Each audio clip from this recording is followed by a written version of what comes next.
നമസ്കാരം. Spot live ആരംഭിക്കുകയാണ്. പുഷ്പ 2 പ്രദർശനത്തിനിടെ തിക്കിലും തിരക്കിലും യുവതി മരിച്ചത് അറിഞ്ഞിട്ടും നടൻ അല്ലു അർജുൻ സിനിമ കാണാൻ തുടർന്നുവെന്ന് തെലങ്കാന പോലീസ്.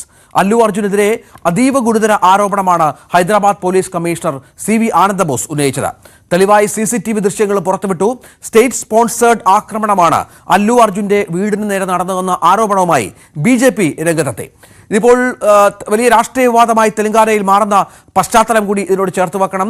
BJPയും കോൺഗ്രസും ഈ വിഷയത്തിൽ നേർക്കുനേറാണ് എന്നുകൂടി മനസ്സിലാക്കണം. സുബി വിശ്വനാഥൻ ഏറ്റവും പുതിയ വിവരങ്ങൾ പങ്കുവെക്കും. സുബി, ആദ്യം മുതൽ തന്നെ അല്ലു അർജുനെ ഈ വിഷയത്തിൽ പൂർണ്ണമായും കുറ്റപ്പെടുത്തുന്ന നിലപാടാണ് തെലങ്കാന പോലീസ് സ്വീകരിച്ചിരുന്നത് എന്ന കാര്യത്തിൽ സംശയമില്ല. കാരണം ഈ മരണവുമായി ബന്ധപ്പെട്ട് കേസെടുക്കുന്നു, അറസ്റ്റിലേക്ക് കാര്യങ്ങൾ പോകുന്നു, ഒരു ദിവസം രാത്രി മുഴുവൻ അല്ലുവിനെ ജയിലിൽ പാർപ്പിക്കുന്ന പശ്ചാത്തലം ഒരുക്കുന്നു. അങ്ങനെ അല്ലുവിനെതിരെ പുറത്തു നോക്കിയാൽ ഒരു പ്രതികാര നടപടി എന്തിൻ്റെയോ പേരിൽ അത് രാഷ്ട്രീയ വൈരാഗ്യമാണോ മറ്റെന്തെങ്കിലും കാരണങ്ങളാണോ എന്ന കാര്യത്തിൽ വ്യക്തതയില്ല എങ്കിൽ പോലും അതുമായി ബന്ധപ്പെട്ട് നിരവധി വ്യാഖ്യാനങ്ങളും വരുന്നുണ്ട്. ഇപ്പോൾ എന്താണ് മനസ്സിലാക്കേണ്ടത്? ഈ സ്റ്റേറ്റ് പോലീസ് കമ്മീഷണറുടെ പുതിയ ആരോപണങ്ങൾ, ഹൈദരാബാദ് പോലീസ് കമ്മീഷണറുടെ, അതെന്തൊക്കെയാണ്, എന്തിലേക്കൊക്കെയാണ് വിരൽ ചൂണ്ടുന്നത്?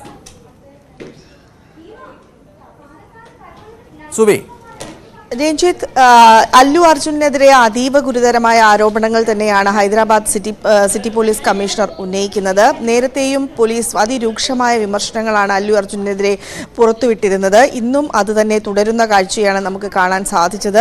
പോലീസിന്റെ നിർദ്ദേശങ്ങൾ ഒന്നും തന്നെ അല്ലു അർജുൻ പാലിച്ചില്ല എന്നാണ് പോലീസ് കമ്മീഷണർ അറിയിച്ചിരിക്കുന്നത്.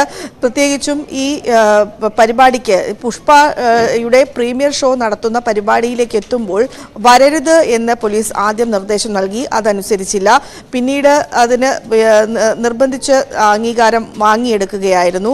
അതിനുശേഷം വരുമ്പോൾ രഹസ്യമായി വന്നു പോകണം എന്നായിരുന്നു പോലീസിന്റെ മറ്റൊരു നിർദ്ദേശം. ഇതും അല്ലു അർജുൻ പാലിച്ചില്ല. രഹസ്യമായി അല്ല വന്നത്. ആരാധകരെയെല്ലാം കൈവീശി കാണിച്ചുകൊണ്ട്, കാറിന്റെ സൺറൂഫിലൂടെ ആരാധകരെയെല്ലാം കൈവീശി കാണിച്ചുകൊണ്ടാണ് അല്ലു അർജുൻ എത്തിയത് എന്ന് അറിയിക്കുകയുണ്ടായി. അതിനുശേഷം സിനിമ കാണുന്ന സമയത്ത് യുവതി മരിച്ചു എന്ന് അല്ലു അർജുൻ അറിഞ്ഞു. എന്നാലും അപ്പോഴും സിനിമയുടെ പകുതിക്ക് വെച്ച് ഇറങ്ങിപ്പോകാൻ അല്ലു അർജുൻ കൂട്ടാക്കിയില്ല. രഹസ്യമായ വഴിയിലൂടെ തിയേറ്ററിലേക്ക് എത്തണം എന്നായിരുന്നു മറ്റൊരു നിർദ്ദേശമുണ്ടായിരുന്നത്. ആ രഹസ്യമായ വഴിയിലൂടെയല്ല അർജുൻ കയറി വന്നത് എന്നും പോലീസിന്റെ റിപ്പോർട്ടിൽ പറയുന്നു. നിശിതമായ വിമർശനമാണ് അല്ലു അർജുനെതിരെ സിറ്റി പോലീസ് കമ്മീഷണർ പുറത്തിറക്കിയിരിക്കുന്നത്. 50 പേരടങ്ങുന്ന അല്ലു അർജുന്റെ ബൗൺസേഴ്സ് പോലീസിന്റെ ഒരു നിർദ്ദേശങ്ങളും പാലിച്ചിട്ടില്ല എന്നും പറയുന്നുണ്ടായിരുന്നു. കാറിന്റെ സൺറൂഫിലൂടെ ആരാധകരെ കൈവീശി കാണിച്ചു. തിയേറ്ററിലേക്ക് ആളുകൾ കൂടുതൽ എത്താൻ കാരണമായത് ഇങ്ങനെ കൈവീശി കാണിച്ചതാണ് എന്നാണ് പോലീസിന്റെ റിപ്പോർട്ടിൽ പറയുന്നത്. എന്നാൽ അല്ലു അർജുൻ പറയുന്നത് ഇതെല്ലാം തന്നെ പോലീസിന്റെ ആരോപണങ്ങൾ മാത്രമാണ്, തന്നെ വ്യക്തിഹത്യ നടത്താനുള്ള ആരോപണങ്ങൾ മാത്രമാണ് എന്നാണ് അല്ലു അർജുൻ പ്രധാനമായും പ്രതികരിക്കുന്നത്. താൻ മറ്റൊരു തരത്തിലും ഇത്തരത്തിൽ ഒരു ക്രൗഡ് കൂടാനുള്ള ഒരു സാഹചര്യവും താൻ സൃഷ്ടിച്ചിട്ടില്ല. യുവതി മരിക്കാനിടയായ സാഹചര്യങ്ങൾ ഉണ്ടാക്കുവാൻ താൻ അല്ല ഉത്തരവാദി എന്നാണ് അല്ലു അർജുൻ പറഞ്ഞിരിക്കുന്നത്. ഇത് നമുക്കറിയാം. കഴിഞ്ഞ ദിവസം അല്ലു അർജുന്റെ വീടിന് നേരെ ഉണ്ടായ ആക്രമണമുണ്ട്. കുറെ യുവാക്കൾ വന്ന് ചെടിച്ചട്ടികൾ തല്ലി തകർക്കുന്നു, വീട്ടിലേക്ക് കല്ലെറിയുന്നു, വലിയ അക്രമ പരമ്പരകൾ ഉയർത്തുന്നു. ഇതൊക്കെ സർക്കാർ സ്പോൺസേഡ് കലാപമാണ് എന്ന ആക്ഷേപം ഇപ്പോൾ BJP ഉയർത്തുന്ന പശ്ചാത്തലമുണ്ട്. അങ്ങനെ ഈ അല്ലു അർജുൻ വിഷയവുമായി ബന്ധപ്പെട്ട് ഇപ്പോൾ പുഷ്പ 2 ഒക്കെ 2000 കോടിയിലേക്ക് കളക്ഷൻ എടുക്കുന്നു എന്നുള്ള വലിയൊരു ഹൈപ്പ് ഉണ്ടാക്കിയ സിനിമയാണ്. പക്ഷേ അതിനപ്പുറത്തെ ഒരു വിവാദമായി ഇത് വളരുകയാണ്. തെലങ്കാനയിൽ BJPയും കോൺഗ്രസും ഒപ്പം TRSും ഒക്കെ നേർക്കുനേർ ഈ വിഷയത്തിൽ നിൽക്കുന്ന പശ്ചാത്തലമുണ്ട്. അങ്ങനെ ഒരുപാട് അർത്ഥങ്ങളിലേക്ക്, ഒരുപാട് തർക്കങ്ങളിലേക്ക് ഈ വിഷയം മാറുന്നു എന്നുള്ളതല്ലേ സുവി? തീർച്ചയായും രാഷ്ട്രീയ ആരോപണങ്ങൾക്ക് ഇന്നും കുറവുണ്ടായിട്ടില്ല. സ്റ്റേറ്റ് സ്പോൺസേഡ് ക്രൈമാണ് ഇപ്പോൾ നടന്നിരിക്കുന്നത് എന്നാണ് BJP ആരോപിക്കുന്നത്. ഒപ്പം തന്നെ മറ്റൊരു പ്രധാനപ്പെട്ട ആരോപണം ഉന്നയിക്കുന്നത്, അതായത് അല്ലു അർജുൻ പ്രചാരണത്തിന് എത്താത്തത് കൊണ്ട് അതിനുള്ള വൈരാഗ്യം തീർക്കുകയാണ് അല്ലു അർജുനോട് കോൺഗ്രസ് എന്നൊരു ആരോപണവും BJP ഉന്നയിക്കുകയുണ്ടായി. നേരത്തെ തന്നെ ഇതുമായി ബന്ധപ്പെട്ട YSR കോൺഗ്രസും അതുപോലെ തന്നെ മറ്റ് രാഷ്ട്രീയ പാർട്ടികളും രംഗത്ത് വരികയും വലിയ തോതിലുള്ള നിശ്ചിത വിമർശനങ്ങൾ ഉന്നയിക്കുകയും ചെയ്തിരുന്നു. ഇന്നിപ്പോൾ പുതിയതായി വന്നിരിക്കുന്ന ആരോപണങ്ങൾ എന്ന് പറയുന്നത് അല്ലു അർജുനെതിരെ പുതുതായി വന്നിരിക്കുന്ന ആരോപണങ്ങൾ എന്ന് പറയുന്നത് ഈ പോലീസിന്റെ ഈ ഒരു റിപ്പോർട്ടാണ്. അത് ഉയർത്തിപ്പിടിച്ചുകൊണ്ടാണ് കോൺഗ്രസ് പ്രതിരോധിക്കുന്നത് തന്നെ. ഒരു തരത്തിലും, അതായത് യുവതി മരിച്ചു എന്ന് പറയുമ്പോൾ താൻ അതിൽ വലിയ നേരത്തെ അല്ലു അർജുൻ പറഞ്ഞത് താൻ അത് ദൗർഭാഗ്യകരമായി കാണുന്നു, എന്ത് വേണമെങ്കിലും കുടുംബത്തിന് ചെയ്യും എന്നതൊക്കെയുള്ള കാര്യങ്ങൾ അല്ലു അർജുൻ പറഞ്ഞിരുന്നുവെങ്കിലും അതൊന്നും തന്നെ അംഗീകരിക്കുന്ന തരത്തിലല്ല ഇപ്പോൾ അല്ലു അർജുൻ അർജുൻ ആ രീതിയിലല്ല തിയേറ്ററിനകത്തും പുറത്തും പെരുമാറിയത് എന്നാണ് പോലീസ് പറയുന്നത്. ഇപ്പോൾ ഈ വിഷയം നമുക്കറിയാം, അല്ലു അർജുന്റെ പ്രതികരണം ഇതുമായി ബന്ധപ്പെട്ട് കൂടുതലായി വന്നിട്ടില്ല. അന്ന് ആരാധകരെ അല്ലെങ്കിൽ കൂട്ടുകാരെയൊക്കെ കാണുന്ന അല്ലുവിന്റെ ദൃശ്യങ്ങൾ ജയിലിൽ നിന്ന് പുറത്തു വന്നതിന് ശേഷം നമ്മൾ കണ്ടിരുന്നു. അതിനുശേഷം ഇപ്പോൾ അല്ലുവിനൊപ്പം BJPയും TRSും ഒക്കെ നിൽക്കുന്നുണ്ട് എങ്കിൽ പോലും പ്രതികാര നടപടികൾ തുടരുന്നു എന്നുള്ള വികാരം തന്നെയാണോ ആ കുടുംബത്തിന് ഉള്ളത്? ഇന്നലത്തെ അക്രമ സംഭവങ്ങളടക്കം അതിൻ്റെ സൂചനയായി അവർ കാണുന്നുണ്ടോ? നേരത്തെ പറഞ്ഞതുപോലെ ഇപ്പോൾ അല്ലുവിനെതിരെ ഗുരുതര ആരോപണം പോലീസ് ഉന്നയിക്കുമ്പോൾ കൂടുതൽ തന്നെ കൊടുക്കാനായി ശ്രമിക്കുന്നു എന്നുള്ള രീതിയിലാണോ കാര്യങ്ങൾ മുന്നോട്ട് പോകുന്നത്? അത്തരത്തിലാണോ അല്ലുവിനൊപ്പമുള്ളവർ ഈ വിഷയത്തോട് പ്രതികരിക്കുന്നത്? അല്ലുവിനോടൊപ്പം നിൽക്കുന്നവർ വലിയ തോതിലുള്ള വ്യക്തിഹത്യയാണ് അല്ലു അർജുനെതിരെ നടക്കുന്നത് എന്ന ആരോപണത്തിൽ തന്നെ ഉറച്ചു നിൽക്കുകയാണ്. അതിൻ്റെ പ്രതികാരത്തിൻ്റെ ഭാഗമായി തന്നെയാണ് ഇന്നലെ ഉണ്ടായ ആരോപണങ്ങൾ എന്നാണ് അവർ പറയുന്നത്. പ്രത്യേകിച്ചും അല്ലെങ്കിൽ ഇത്തരത്തിലൊരു സ്റ്റേറ്റ് സ്പോൺസേഡ് ക്രൈമായി അല്ലെങ്കിൽ എങ്ങനെയാണ് ഇത്തരത്തിൽ വലിയ തോതിലുള്ള ഒരു ആക്രമണം അല്ലു അർജുനെതിരെ നടക്കുക എന്നും കുടുംബം ചോദിക്കുന്നുണ്ട്. ഏതായാലും വലിയ തോതിലുള്ള പ്രതികരണത്തിലേക്ക് അല്ലു അർജുൻ്റെ കുടുംബം എത്തിയിട്ടില്ല. ഈ രീതിയിലുള്ള പ്രതികരണങ്ങളാണ് കുടുംബത്തിൻ്റെ ഭാഗത്തു നിന്ന് ഉണ്ടാകുന്നത്. ഏതായാലും കോൺഗ്രസിനെ എടുത്ത് വിമർശിക്കുന്ന തരത്തിലുള്ള പ്രതികരണത്തിലേക്ക് എത്തിയിട്ടില്ല. പക്ഷേ BJP ആണ് ഇതുമായി ബന്ധപ്പെട്ട് രംഗത്ത് വന്നിരിക്കുന്നത്. കോൺഗ്രസിന്റെ വേണ്ടി പ്രചാരണത്തിന് ഇറങ്ങാൻ വിസമ്മതിച്ചതിലുള്ള വൈരാഗ്യമാണ് തീർക്കുകയാണ് അല്ലു അർജുനെതിരെ എന്നാണ് BJP പറഞ്ഞു വയ്ക്കുന്നത്. ഒപ്പം തന്നെ ഇതൊരു സ്റ്റേറ്റ് സ്പോൺസർഡ് ക്രൈമാണ് എന്നും BJP പറഞ്ഞു വയ്ക്കുന്നുണ്ട്. ഏതായാലും തെലങ്കാനയിൽ വലിയ രാഷ്ട്രീയ വിവാദമായി കൂടി വിഷയം മാറുന്നുണ്ട്. ഇപ്പോൾ ഏറ്റവും ഒടുവിൽ പുറത്തു വരുന്ന വിവരമെന്ന് പറയുന്നത് തെലങ്കാന പോലീസ് കമ്മീഷണർ ഇപ്പോൾ പറഞ്ഞിരിക്കുന്ന പ്രധാനപ്പെട്ട കാര്യം അല്ലു അർജുനാണ് ഈ വിഷയത്തിൽ പൂർണ്ണമായും ആരോപണ നിഴലിൽ എന്നുള്ളതാണ്. കാരണം ഈ തിക്കിലും തിരക്കിലും പെട്ട് യുവതി മരിച്ചത് അറിയിച്ചിട്ടും നടൻ അല്ലു അർജുൻ സിനിമ കാണൽ തുടർന്നു എന്നുള്ളതാണ് തെലങ്കാന പോലീസിന്റെ വേർഷൻ.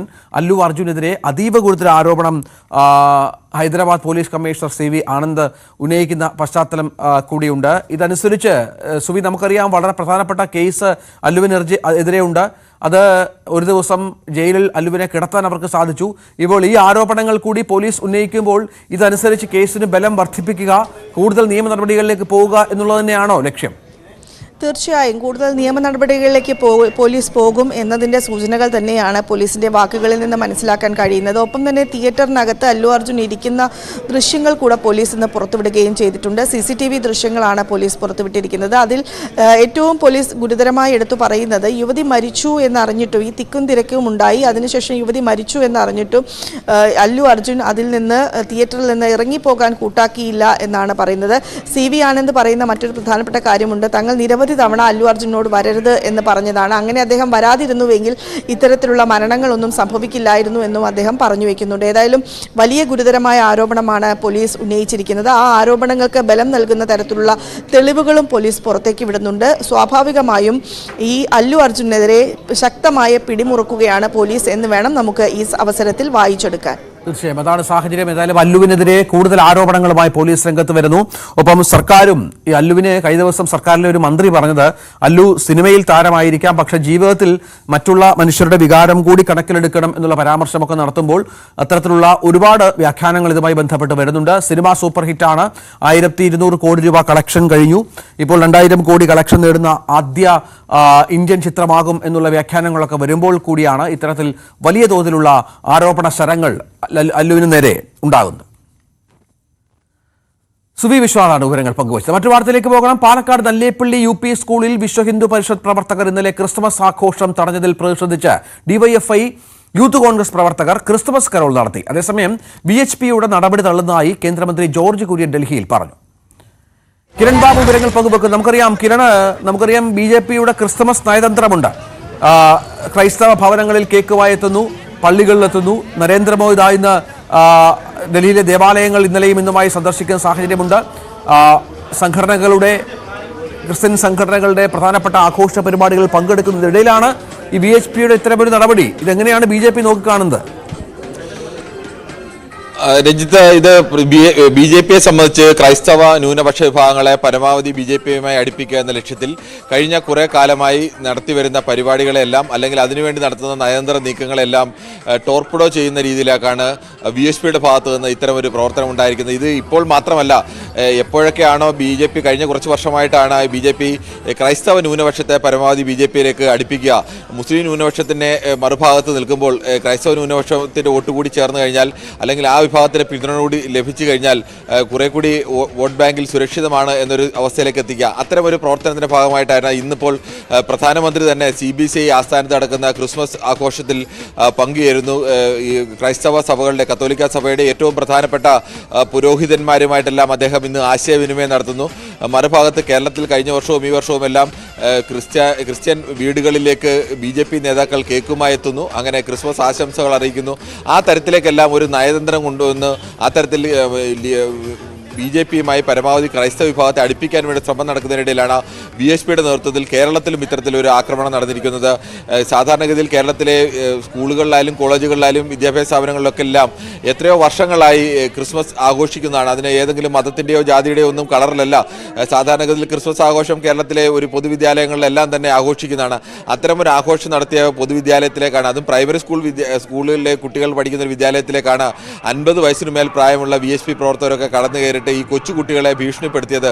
കേൾക്കുമ്പോൾ ചിലപ്പോൾ തമാശ എന്നൊക്കെ തോന്നുന്ന തരത്തിലേക്കുള്ള രീതിയിലേക്കാണ് അധ്യാപകരുടെ മുന്നിൽ നിന്നടക്കം ഇത്രയേറെ പ്രായമുള്ളവർ അവരുടെ മക്കളോ അല്ലെങ്കിൽ കൊച്ചുമക്കളോ ആവാൻ പ്രായമുള്ള കൊച്ചു കുഞ്ഞുങ്ങളെയൊക്കെയാണ് പോയി ഭീഷണിപ്പെടുത്തുന്നത്. ഇപ്പോൾ അങ്ങനെയുള്ള 3 പേർക്കെതിരെ കേസെടുത്തിട്ടുണ്ട്. അവരെ എന്തായാലും പരസ്യമായി തന്നെ BJP തള്ളിപ്പറഞ്ഞിട്ടുണ്ട്. BJPക്ക് ഒരു തരത്തിലും BJP ഇപ്പോൾ നടത്തുന്ന രാഷ്ട്രീയമായ നീക്കവുമായി യോജിച്ചു പോകുന്നതല്ല ഇത്തരത്തിലുള്ള BSPയുടെ നീക്കങ്ങൾ. പലപ്പോഴും BSP കേരളത്തിൽ മാത്രമല്ല തമിഴ്നാട്ടിലും മധ്യപ്രദേശിലുമൊക്കെ സമാനമായ സംഭവങ്ങൾ ഇപ്പോൾ മാത്രമല്ല മുമ്പും ഒക്കെ ഉണ്ടായിട്ടുണ്ട്. ഈ ക്രൈസ്തവ ആഘോഷങ്ങളുടെ ഭാഗമായി മറ്റ് ആഘോഷങ്ങൾ വാലന്റൈൻസ് ഡേ നടക്കുന്ന സമയത്തും അതോടൊപ്പം തന്നെ ഈ ക്രിസ്മസ് നടക്കുന്ന സമയത്ത് അങ്ങനെയുള്ള സമയങ്ങളിലൊക്കെ ഇത് വിദ്യാഭ്യാസ സ്ഥാപനങ്ങളിലോ പൊതുസ്ഥലങ്ങളിലോ ഒക്കെ ഇത്തരം ആഘോഷങ്ങൾ നടക്കുമ്പോൾ അതിനെതിരെ BSPയുടെ നേതൃത്വത്തിൽ ഇത്തരം BSP ബജറംഗ് ദൾ തുടങ്ങിയ സംഘടനകളാണ് പ്രധാനമായും ഇത്തരം കായികമായി നേരിടുന്ന രീതിയിലേക്ക് കേരളത്തിനും ഇപ്പോൾ അത് ഉണ്ടായിരിക്കുന്നു എന്നുള്ളതാണ് പ്രത്യേകത. ഇതിനെ വളരെ ഫലപ്രദമായി തന്നെ ഒരു സർഗാത്മകം എന്ന് പറയാവുന്ന രീതിയിൽ തന്നെയാണ് DYFI ആയാലും യൂത്ത് കോൺഗ്രസ് ആയാലും ഇതിനെ പ്രതിരോധിച്ചിരിക്കുന്നത്. ഒരു സമൂഹ സൗഹാർദ്ദ മതസൗഹാർദ്ദ കരോൾ എന്ന പേരിൽ ആദ്യം DYFI അങ്ങനെ ഒരു കരോൾ നടത്തുന്നു. അതിന് പിന്നാലെ യൂത്ത് കോൺഗ്രസിന്റെ നേതൃത്വത്തിലും സമാനമായ ഒരു കരാർ നടത്തുന്നു. BJP ഒരു ഭാഗത്തു നിന്ന് അത്തരം ഒരു നയതന്ത്രം നടത്തുമ്പോൾ അതിനെ പൊളിക്കുന്ന രീതിയിലുള്ള നീക്കമാണ് വിശ്വ ഹിന്ദു പരിഷത്തിന്റെ ഭാഗത്തു നിന്ന് ഉണ്ടാവുന്നത്. ഇത് BJPയെ സംബന്ധിച്ചിടത്തോളം നമുക്കറിയാം എത്ര ലക്ഷ്യം BJPക്ക് കേരളത്തിലുണ്ട്. പ്രത്യേകിച്ച് കേരളത്തിൽ ക്രിസ്ത്യൻ നയന്ത്രവുമായി ബന്ധപ്പെട്ട് മുൻപം സമരത്തിലൊക്കെ അവർ വളരെ പ്രധാനപ്പെട്ട രീതിയിൽ ഇടപെട്ടിരുന്നു. അത് വോട്ടിലേക്ക് മാറുമെന്ന് പ്രതീക്ഷയൊക്കെ മുന്നോട്ട് വെച്ചിരുന്നു. പക്ഷേ ഒരു ഭാഗത്ത് BJP ഇത്തരം ബന്ധങ്ങൾ ആഞ്ഞുറപ്പിക്കാൻ ശ്രമിക്കുമ്പോഴാണ് മറുഭാഗത്ത് VHP പോലെയുള്ള വളരെ പ്രധാനപ്പെട്ട സംഘടനകളുടെ പ്രവർത്തകരുടെ ഭാഗത്ത് നിന്ന് നമ്മൾ ഇത്തരം നീക്കങ്ങൾ ഉണ്ടാകുന്നത്. BHPയുടെ ഔദ്യോഗിക പ്രതികരണം ഇതുമായി ബന്ധപ്പെട്ട് വന്നിട്ടില്ലല്ലോ. ഇന്നിപ്പോൾ ആകെ വന്നത് ജോർജ് കുര്യൻ പൂർണ്ണമായും BHPയെ തള്ളിപ്പറഞ്ഞ് രംഗത്ത് വരുന്ന പശ്ചാത്തലം ഉണ്ടാകുന്നതിനപ്പുറത്ത് ഇതിനെ ഈ BHPയെ തള്ളിപ്പറയുക, ഈ പ്രവർത്തനങ്ങളെ തള്ളിപ്പറയുക എന്നുള്ളത് BJPയുടെ ഔദ്യോഗിക തലത്തിലും പറയണം. BHP എങ്ങനെയാണ് ഇതിനെ കാണുന്നത്? ഈ രണ്ടു കാര്യങ്ങളും വ്യക്തമാകേണ്ടതുണ്ട് കിരൺ. രഞ്ജിത്ത്, അത് തന്നെയാണ് ഏറ്റവും പ്രധാനം. BJPയെ സംബന്ധിച്ചിടത്തോളം BJP വളരെ കൃത്യമായി ആലോചിച്ച് കേരളത്തിലെ ജനസംഖ്യയുടെ കണക്കുകളുടെ അടിസ്ഥാനത്തിൽ രൂപപ്പെടുത്തിയ ഒരു തന്ത്രമാണ് ക്രിസ്ത്യൻ മതവിഭാഗത്തെ BJPക്ക് ഒപ്പം ചേർക്കുക എന്ന് പറഞ്ഞത്. ഹിന്ദു മതവിഭാഗത്തിലെ ഒരു പകുതിയോളം ആളുകൾ BJP അനുകൂലിച്ചാൽ പോലും കേരളത്തിൽ BJPക്ക് ഭരണം പിടിക്കാനോ കൂടുതൽ സീറ്റുകൾ ജയിക്കാനോ ഒന്നും കഴിയില്ല. മുസ്ലിം വിഭാഗത്തെ ശത്രുപക്ഷത്ത് നിർത്തിക്കൊണ്ട് ഹിന്ദു വിഭാഗത്തെയും അതോടൊപ്പം തന്നെ ക്രിസ്ത്യൻ വിഭാഗത്തിന്റെ വോട്ട് കൂടി ചേർന്ന് കഴിഞ്ഞാൽ BJPക്ക് കുറേയേറെ മണ്ഡലത്തിൽ വേണമെങ്കിൽ ആ തരത്തിലേക്ക് സ്വാധീനമൊക്കെ എടുത്താനുള്ള ഒരു കണക്കിലേക്ക് എത്തും. അത് പ്രാക്ടിക്കലാക്കുക എങ്ങനെ എന്നത് രണ്ടാമത്തെ വിഷയം. പക്ഷേ ആ കണക്ക് മുൻകൂട്ടി കണ്ടുകൊണ്ട് തന്നെയാണ് ക്രൈസ്തവ മത മേധാവികളുമായി കഴിഞ്ഞ കുറേ കാലമായി BJP വളരെ നല്ല ബന്ധം സൂക്ഷിക്കുന്നു. അവരുമായി ഇടയ്ക്കിടയ്ക്ക് സന്ദർശനം നടത്തുന്നു. അതോടൊപ്പം തന്നെ ക്രൈസ്തവ വിഭാഗത്തിൽ നിന്ന് ജോർജ് കുര്യനെ പോലെ ആൾ കേരളത്തിൽ നിന്ന് മന്ത്രിയാവുന്നു. നേരത്തെ അൽഫോൺസ് കണ്ണന്താനത്തെ കേരളത്തിൽ നിന്ന് മന്ത്രിയാവുന്നു. അതിനങ്ങനെ വളരെ കൃത്യമായി ആലോചിച്ചൊരു ലോങ് ടേം റോഡ് പ്ലാൻ അനുസരിച്ച് BJP നടത്തുന്ന നീക്കമാണ്. പക്ഷേ ഈ BHPയെ സംബന്ധിച്ചിടത്തോളം BHP അങ്ങനെയല്ല. കുറെ കൂടി വൈകാരികമായ നിലപാടുകൾ സ്വീകരിക്കുന്ന പക്ക ഹിന്ദുത്വ നിലപാടുകളൊക്കെ സ്വീകരിക്കുന്ന അല്ലെങ്കിൽ അഗ്രസീവായി അത്തരം തീവ്രവാദ നിലപാടുകളൊക്കെ സ്വീകരിക്കുന്ന സംഘടനയാണ്. BHPയുടെ ബഹുഭൂരിപക്ഷം ഇതുമായി BHPയുടെ പ്രവർത്തകർ നടത്തുന്ന വിഷയങ്ങളുമായി ബന്ധപ്പെട്ട് അവരുടെ തലപ്പത്ത് നിന്ന് ഏതെങ്കിലും തരത്തിൽ അതിനെ തള്ളിപ്പറയുകയോ അല്ലെങ്കിൽ അതിന്റെ ഉത്തരവാദിത്തം ഏറ്റെടുക്കുക അത്തരം പ്രവർത്തനങ്ങൾ വളരെ അപൂർവ ഘട്ടങ്ങളിൽ മാത്രമാണ് ഉണ്ടായിട്ടുള്ളത്. അത് കേരളത്തിൽ മാത്രമല്ല ഇന്ത്യയിലെ മറ്റു പല BJPക്ക് സ്വാധീനമുള്ള സംസ്ഥാനങ്ങളടക്കം BHP ഇത്തരത്തിലേക്കുള്ള പ്രവർത്തനങ്ങൾ ഏർപ്പെടുകയും BJP അതിനെ തള്ളിപ്പറയുകയും ഒക്കെ ചെയ്തിട്ടുണ്ട്. അപ്പോഴും BHP നേതൃത്വത്തിന്റെ ഭാഗത്ത് നിന്ന് ഇത് അംഗീകരിക്കാനോ അല്ലെങ്കിൽ ഇതിന് ഉത്തരവാദിത്തം ഏറ്റെടുക്കാനോ അല്ലെങ്കിൽ ഇതിനെ തള്ളിപ്പറയാനോ നിലപാടുകൾ സ്വീകരിക്കാറില്ല. ഇവിടെയും ആ തരത്തിലേക്കാണ് ഇതുവരെയും ഉള്ളത്. ഇനി മറിച്ച് എന്തെങ്കിലും സംഭവം ഉണ്ടാവുമോ എന്നത് BJPയുടെ ഭാഗത്തു നിന്നൊക്കെ ഉണ്ടാകുന്ന ശക്തമായ ഇടപെടലിന്റെ കൂടി അടിസ്ഥാനത്തിലായിരിക്കും. ഈ കേരളത്തിൽ മാത്രമല്ലല്ലോ കിരൺ, ഇന്നലെ തമിഴ്നാട്ടിൽ ചില സ്ഥലങ്ങളിലും ഇത്തരം സംഭവങ്ങൾ ഉണ്ടായി എന്ന് കേൾക്കുന്നു. സംസ്ഥാനത്തിന്റെ രാജ്യത്തിന്റെ മറ്റ് സംസ്ഥാനങ്ങളിലുമൊക്കെ സമാനമായ പ്രശ്നങ്ങൾ ഉണ്ടായെന്ന് കേൾക്കുന്നു. അതിന്റെ ഒരു എന്താണ് അതിന്റെ ബാക്കി പത്രമായി കേരളത്തിലെ പാലക്കാട് സംഭവത്തെ കൂടെ കാണാം. അങ്ങനെ ദേശീയ തലത്തിലും BJPയെ ബാധിക്കുന്ന ഒരു വിഷയമായി ഇത് മാറുന്നില്ലേ? പ്രത്യേകിച്ചും ഡൽഹിയിലൊക്കെ പ്രധാനമന്ത്രി ക്രിസ്മസ് കാർഡൊക്കെ പുറത്തിറക്കി. പ്രധാനമന്ത്രി ക്രിസ്മസ് കാർഡൊക്കെ പുറത്തിറക്കിയാണ് ഇപ്പോൾ BJP പ്രവർത്തകർ ക്രിസ്മസ് ആഘോഷിക്കുന്നത്. പ്രധാനമന്ത്രി പ്രധാനപ്പെട്ട ദേവാലയങ്ങളിൽ പോകുന്ന സാഹചര്യം കൂടി ഇതിനോട് ചേർത്ത് വെക്കണം. അങ്ങനെ വലിയൊരു ദൗത്യവുമായി മുന്നോട്ട് പോകുമ്പോഴാണ് ഇങ്ങനെ ദേശീയ തലത്തിൽ തന്നെ ഇതിന് തിരിച്ചടി എന്നോണം ഇത്തരം സംഭവങ്ങൾ ആവർത്തിക്കുന്നത്. രഞ്ജിത്ത്, അത് തന്നെയാണ് ഏറ്റവും പ്രധാനം. ദേശീയ തലത്തിൽ BJPയെ സംബന്ധിച്ചത് എത്രത്തോളം ബാധിക്കുമെന്നുള്ളതല്ല വിഷയം. കേരളം അടക്കമുള്ള ചില സംസ്ഥാനങ്ങൾ മാത്രമാണ് ക്രിസ്ത്യൻ വിഭാഗത്തിന്റെ വോട്ടുകൂടി ചേർന്നാൽ BJPക്ക് ഇപ്പോൾ മധ്യപ്രദേശിൽ സമാനമായ സംഭവങ്ങൾ ഉണ്ടായത്. ഇപ്പോൾ മാത്രമല്ല, കഴിഞ്ഞ കുറേ കാലമായി മധ്യപ്രദേശിൽ പൊതു വിദ്യാലയങ്ങളിലോ അല്ലെങ്കിൽ സ്ഥലങ്ങളിലോ ഒക്കെ ക്രിസ്മസ് ആഘോഷങ്ങൾ ഇപ്പോൾ നടക്കാറില്ല. ക്രിസ്മസ് ആഘോഷങ്ങൾ നടക്കുകയാണെങ്കിൽ അവിടെയൊക്കെ VSPയുടെ നേതൃത്വത്തിൽ, ബജറംഗ് ദളിന്റെ നേതൃത്വത്തിലൊക്കെ അത് തടയുകയും ആളുകളെ കായികമായി നേരിടുകയും ചെയ്യുന്ന ഒരു അവസ്ഥയൊക്കെ ഉണ്ട്. പക്ഷേ കേരളത്തെ സംബന്ധിച്ച് അങ്ങനെയല്ല. കേരളത്തിൽ ഒന്ന് ക്രിസ്ത്യൻ മതവിഭാഗം കേരളത്തിൽ നിർണായകമായ ഒരു ജനവിഭാഗമാണ്. രണ്ടാമത്തെ വിഷയം, കേരളത്തിൽ ക്രിസ്മസ് എന്ന ആഘോഷം കേരളത്തിൽ ഏതെങ്കിലും ഒരു മതവിഭാഗത്തിന് മാത്രം ആഘോഷമായിട്ടല്ല. കേരളത്തിലെ പൊതുവിദ്യാലയങ്ങൾ, അത് കോളേജുകളായാലും സ്കൂളുകളായാലും ഒക്കെ എത്രയോ തലമുറകളായി ക്രിസ്മസ് ആഘോഷം സ്കൂളിൻ്റെയും കോളേജിൻ്റെയും ഒക്കെ ഭാഗമാണ്. ക്രിസ്മസ് പപ്പായ ഒരുക്കുന്നതും അല്ലെങ്കിൽ പുൽക്കൂട് ഒരുക്കുന്നതും അവിടേക്ക് നക്ഷത്രം തൂക്കുന്നതും ഒക്കെ അങ്ങനെ ഏതെങ്കിലും ഒരു ക്രിസ്ത്യൻ വീടുകളിൽ മാത്രമുള്ള ഒരു സംഭവമല്ല കേരളത്തിൽ.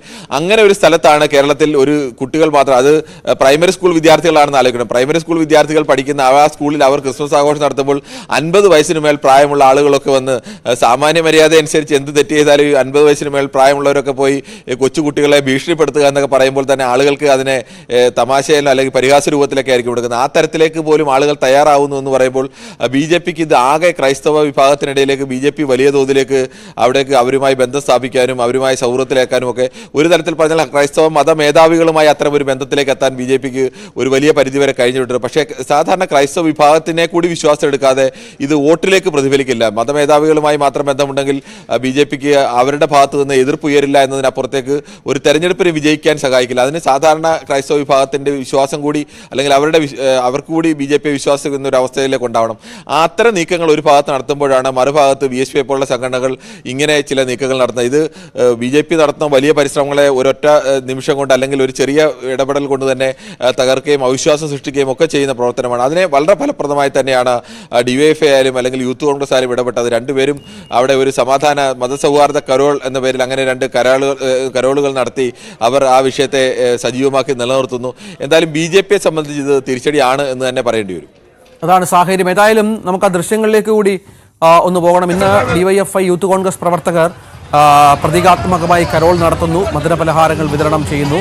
ഇന്നലെ മിനിഞ്ഞാന്നാണ് പാലക്കാട് VHP പ്രവർത്തകർ ഇത് മുടക്കാൻ ശ്രമിക്കുന്ന പശ്ചാത്തലം ഒരുങ്ങുന്ന സാഹചര്യമുണ്ടായത്.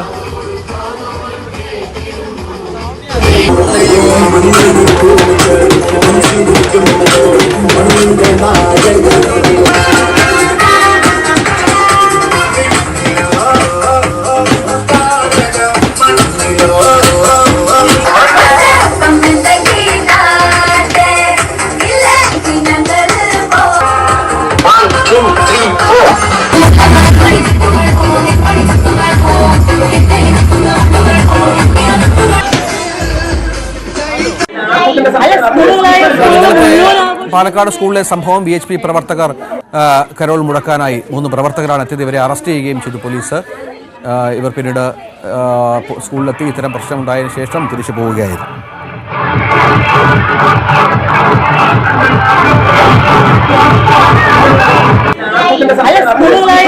മുഴുവൻ ആഘോഷിക്കുന്നുണ്ട്. ശരി ശരി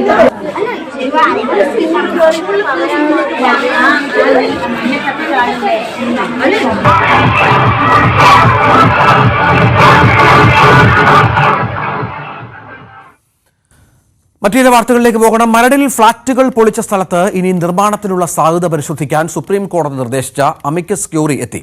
മരട് കേസിലെ അമിക്കസ് ക്യൂറി ഗൗരവ് അഗർവാളാണ് സുപ്രീം കോടതിയുടെ നിർദ്ദേശപ്രകാരം പരിശോധനയ്ക്ക് എത്തിയത്. തീരദേശ പരിപാലന നിയമം ലംഘിച്ചതിന് 4 ഫ്ളാറ്റ് സമുച്ചയങ്ങളാണ് സുപ്രീം കോടതി ഉത്തരവിനെ തുടർന്ന് 2020 ജനുവരി 11, 12 തീയതികളിൽ പൊളിച്ചത്. വിവരങ്ങളുമായി ആജ്ഞ രവീന്ദ്രൻ ചേരും. ആജ്ഞ, നമുക്കറിയാം കേരളം കണ്ട ഏറ്റവും വലിയ ഒരു നിയമലംഘനത്തിൻ്റെ പരിണിത ഫലമായിരുന്നു ഈ ഫ്ളാറ്റുകൾ പൊളിച്ചത്. വലിയ ദൃശ്യങ്ങളൊക്കെ അന്ന് ലൈവായി നമ്മളടക്കമുള്ള ചാനലുകൾ സംപ്രേഷണം ചെയ്തതാണ്. അതിനുശേഷം ഇപ്പോൾ എന്താണ് കോടതിയുടെ ഇതിലുള്ള തുടർ നടപടികൾ? ഈ പൊളിച്ച സ്ഥലത്ത് മറ്റ് ഫ്ളാറ്റുകൾക്കുള്ള പുതിയ ഫ്ളാറ്റുകൾക്കുള്ള സാധ്യത എന്ന് പറയുമ്പോൾ ഈ നിയമത്തിനുള്ളിൽ നിന്ന് വേണമല്ലോ ഇക്കാര്യങ്ങൾ കൂടി ചെയ്യാൻ. അമിക്കസ് ക്യൂറി എന്തൊക്കെയാണ് പരിശോധിച്ചത്?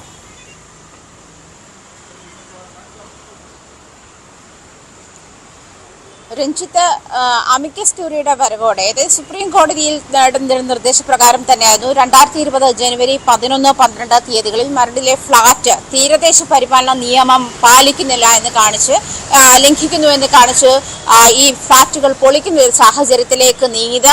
എന്നാൽ അത് തീരദേശ നിയമപ്രകാരം രണ്ടാമത്തെ സെക്ഷൻ പ്രകാരം ഇത് ചില നിർമ്മാണങ്ങൾ അവിടെ സാധ്യമാണ് എന്ന് സംസ്ഥാന സർക്കാർ കോടതിയെ അറിയിക്കുകയും സംസ്ഥാന സർക്കാരിന്റെ നിർദ്ദേശപ്രകാരം സംസ്ഥാന സർക്കാരിന്റെ അഭിഭാഷകൻ കോടതിയെ അറിയിക്കുകയും ചെയ്യുന്ന സാഹചര്യത്തിലാണ് അമിക്കസ് ക്യൂറി മരടിലെ ഫ്ളാറ്റുകൾ പൊളിച്ചു നീക്കിയ ഭാഗത്ത് വീണ്ടും നിർമ്മാണങ്ങൾ സാധ്യമാണോ എന്നൊരു സാഹചര്യം പരിശോധിക്കാൻ അമിക്കസ് ക്യൂറിയെ നിയോഗിച്ചത് തന്നെ.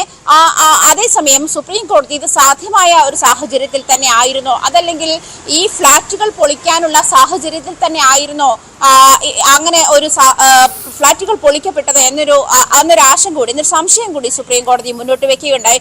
ഈ സാഹചര്യത്തിലാണ് അമിക്കസ് ക്യൂറി ഈ ക്രിസ്മസ് അവധി കാലത്ത് അത് കൃത്യമായി പരിശോധിച്ച ശേഷം തീരദേശ പരിപാലന നിയമത്തിൽ രണ്ടാമത്തെ സെക്ഷൻ അനുസരിച്ചിട്ട്, അതായത് 2 ക്രൈറ്റീരിയ, ആദ്യത്തെ സോണിലാണെങ്കിൽ ഈ പറയുന്ന തീരദേശ പരിപാലന നിയമത്തിൽ അനുസരിച്ചിട്ട് മരടിൽ ഉണ്ടായിരുന്ന 4 ഫ്ളാറ്റുകൾ നിയമവിരുദ്ധമായി തന്നെയാണ് നിർമ്മിച്ചിരിക്കുന്നത്. അതേസമയം രണ്ടാമത്തെ സോണിൽ വരുമ്പോൾ അതങ്ങനെയല്ല, ചില നിർമ്മാണങ്ങൾ അവിടെ സാധ്യമാണ് എന്ന് തന്നെയാണ് കണക്കാക്കുന്നത്. അതും തീരദേശ പരിപാലന നിയമവുമായി ഡിസ്റ്റൻസ് ഉൾപ്പെടെയുള്ള കാര്യങ്ങൾ കണക്കാക്കിയിട്ടാണ് ഇത് വകയിരുത്തുന്നത്. അതേസമയം അമിക്കസ് ക്യൂറി ഇതുമായി ബന്ധപ്പെട്ട് സന്ദർശനം നടത്തുന്ന സാഹചര്യത്തിൽ തന്നെ മരട് നഗരസഭാ ചെയർമാൻ ഇത്തരത്തിൽ, അതായത് ഫ്ളാറ്റ് പൊളിക്കപ്പെട്ട ഒരു സാഹചര്യത്തിൽ ഇവിടേക്ക് പുതിയ നിർമ്മാണങ്ങൾ ഉണ്ടാകുന്നില്ല, പുതിയ ഒരു സംരംഭങ്ങളും ഇവിടേക്ക് വരുന്നില്ല, മരടിലേക്ക് വരുന്നില്ല എന്നൊരു ആശങ്ക കൂടി പ്രകടിപ്പിക്കുകയുണ്ടായി. മാത്രമല്ല ഫ്ളാറ്റ് തകർത്ത ഇടം എന്നുള്ള ചീത്തപ്പേരാണ് മരടിന് ഇപ്പോൾ ഉള്ളത്, അത് മാറണം. അതുകൊണ്ട് തന്നെ ഈ ഫ്ളാറ്റ് പൊളിക്കപ്പെട്ടത് നിയമവിരുദ്ധമായിട്ടാണ് സംസ്ഥാന സർക്കാർ ഇത്തരത്തിലൊരു നീക്കത്തിലേക്ക് കടന്നത്. അതുകൊണ്ട് തന്നെ സംസ്ഥാന സർക്കാർ തന്നെ ഇതിന്റെ പൂർണ്ണമായ ഉത്തരവാദിത്തം ഏറ്റെടുക്കണം. പൂർണ്ണമായ സംസ്ഥാന സർക്കാരിന്റെ പൂർണ്ണ ചെലവിൽ തന്നെ വീണ്ടും അവിടെ ഫ്ളാറ്റുകൾ പണിയണമെന്നൊരു ആവശ്യം കൂടി നഗരസഭ മുന്നോട്ട് വെച്ചിട്ടുണ്ട്. എന്തായാലും സുപ്രീം കോടതിയുടെ ഈ ഒരു നിരീക്ഷണവും, അതായത് ഇത് ഫ്ളാറ്റ് പൊളിക്കാവുന്ന സാഹചര്യത്തിൽ തന്നെയായിരുന്നു, അതായത് പൊളിക്കേണ്ടുന്ന ഒരു സാഹചര്യം അവിടെ ഉണ്ടായിരുന്നു എന്നൊരു സംശയം കൂടി സുപ്രീം കോടതി മുന്നോട്ട് വെച്ചതോടുകൂടി ഇതിൽ അമിക്കസ് ക്യൂറിയുടെ വരവ് കൂടുതൽ ഒരു ചർച്ചയ്ക്കാണ് സാഹചര്യം ഒരുക്കുന്നത് എന്ന് വേണം മനസ്സിലാക്കാൻ. എന്തായാലും അമിക്കസ് ക്യൂറി ക്രിസ്മസ് അവധിക്കാലത്ത് ഇത് പൂർത്തിയാക്കുകയും തുടർന്ന് ഈ നിർദ്ദേശങ്ങൾ പരിശോധിച്ച ശേഷമായിരിക്കും ഇനി അവിടെ നിർമ്മാണ പ്രവർത്തനങ്ങൾ സാധ്യമാണോ എന്നുള്ള കാര്യം സുപ്രീം കോടതിയുടെ നിർദ്ദേശപ്രകാരം നിർമ്മാണ പ്രവർത്തനങ്ങൾ അവിടെ നടത്താനുള്ള സാഹചര്യം കൂടി ഉണ്ടോ എന്ന് വ്യക്തമാവുകയുള്ളൂ. എന്തായാലും ഈ ക്രിസ്മസ് അവധിക്കാലത്ത് തന്നെ ഇത് പൂർത്തിയാക്കണമെന്ന് തന്നെ നേരത്തെ സുപ്രീം കോടതി ഉത്തരവിട്ടിരുന്നു. അമിക്കസ് ക്യൂറി ഗൗരവ് അഗർവാളാണ് ഇതുമായി ബന്ധപ്പെട്ട പരിശോധന നടത്തിയത്.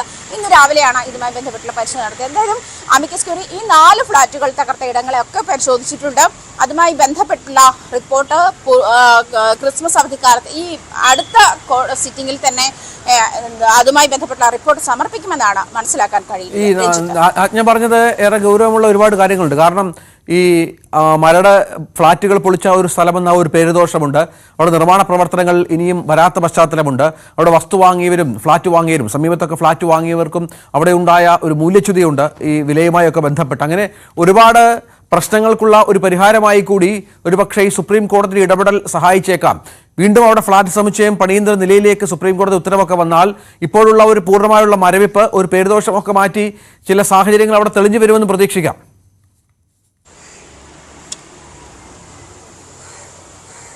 ആ ഒരു നിർദ്ദേശം തന്നെയാണ് രഞ്ജിത്ത് മുന്നോട്ട് വെച്ച ചെയർമാൻ, അതായത് മരട് നഗരസഭാ ചെയർമാൻ ആന്റണി ആശാമ്പറമ്പിൽ മുന്നോട്ട് വെക്കുന്നത് ഇതുമായി ബന്ധപ്പെട്ട്, അതായത് അവർ നേരിടുന്ന മരട് നഗരസഭ നേരിടുന്ന ഏറ്റവും പ്രധാനപ്പെട്ട പ്രശ്നം എന്ന് പറയുന്നത് ഇത് തന്നെയാണ്. മരടിൽ മറ്റു നിർമ്മാണ പ്രവർത്തനങ്ങൾ സാധ്യമാകില്ല. അതല്ലെങ്കിൽ ഈ ഫ്ളാറ്റുകൾ പൊളിച്ച ഒരു സാഹചര്യത്തിൽ അതിനുശേഷം മരടിലേക്ക് ഒരു നിർമ്മാണവും എത്തിയിട്ടില്ല, ഒരു പുതിയ സംരംഭവും തുടങ്ങാൻ മരട് നഗരസഭ ഓപ്റ്റ് ചെയ്യുന്നില്ല എന്നൊരു കാര്യം കൊണ്ടുണ്ട്. പ്രത്യേകിച്ചും രഞ്ജിത്ത് സൂചിപ്പിച്ചതുപോലെ ഫ്ളാറ്റ് പൊളിച്ച നഗരസഭ അല്ലെങ്കിൽ ഫ്ളാറ്റുകൾ പൊളിക്കപ്പെട്ട ഇടം എന്നൊരു ചീത്തപ്പേര് മരട് നഗരസഭയ്ക്ക് ഉള്ളത് കൊണ്ട് തന്നെ മരടിലേക്ക് കൂടുതൽ നിർമ്മാണ പ്രവർത്തനങ്ങൾ ഉണ്ടാകുന്നില്ല.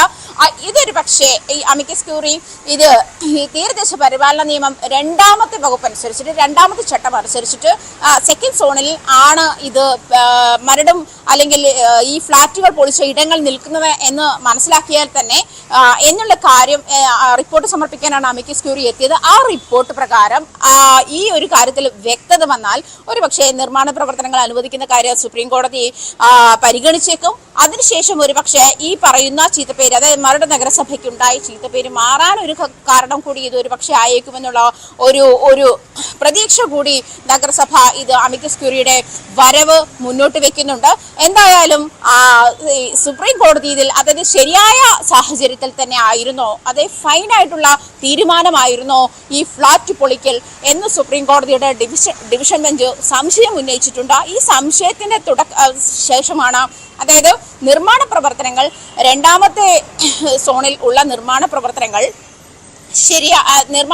അനുവദിക്കാം, അതായത് ചില നിബന്ധനകളോടുകൂടിയുള്ള നിർമ്മാണ പ്രവർത്തനങ്ങൾ അനുവദിക്കാമെന്ന് സംസ്ഥാന സർക്കാരിന്റെ അഭിഭാഷകൻ സുപ്രീം കോടതിയെ ബോധ്യപ്പെടുത്തിയ ശേഷമാണ് ഈ ഫ്ളാറ്റ് പൊളിക്കൽ കൃത്യമായ സമയത്ത് അതല്ലെങ്കിൽ കൃത്യമായ രീതിയിൽ തന്നെ ആയിരുന്നു, ഫൈൻ ആയിട്ട് തന്നെയാണോ നടത്തപ്പെട്ടത് എന്നുള്ള കാര്യത്തിൽ സംശയം ഉന്നയിച്ചത്. അങ്ങനെയാണ് ആ സംശയത്തിനെ തുടർന്നാണ് അമിക്കസ് ക്യൂറിയെ നിയോഗിക്കുന്നതും ഇതുമായി ബന്ധപ്പെട്ട്, അതായത് തുടർ നിർമ്മാണം ഇവിടെ സാധ്യമാണോ എന്നുള്ള പഠനം നടത്താൻ അതുമായി ബന്ധപ്പെട്ടുള്ള റിപ്പോർട്ട് സമർപ്പിക്കാനാണ് അമിക്കസ് ക്യൂറി ഗൗരവ് അഗർവാൾ എത്തിയതും.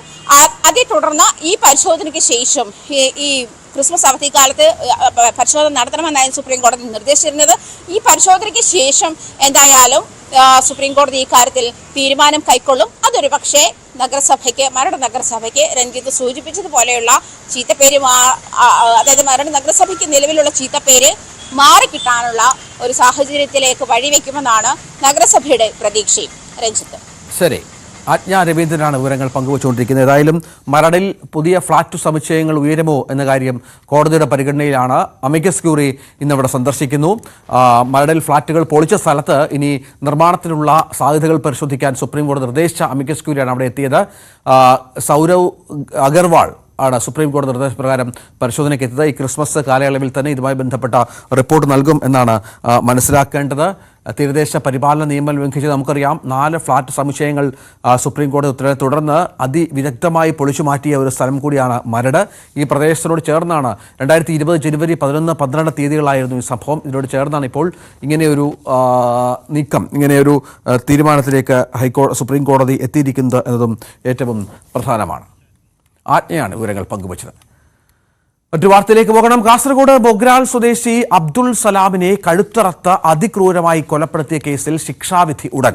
കേസിൽ 6 പ്രതികൾ കുറ്റക്കാരാണെന്ന് ജില്ലാ അഡീഷണൽ സെഷൻസ് കോടതി കണ്ടെത്തിയിരുന്നു.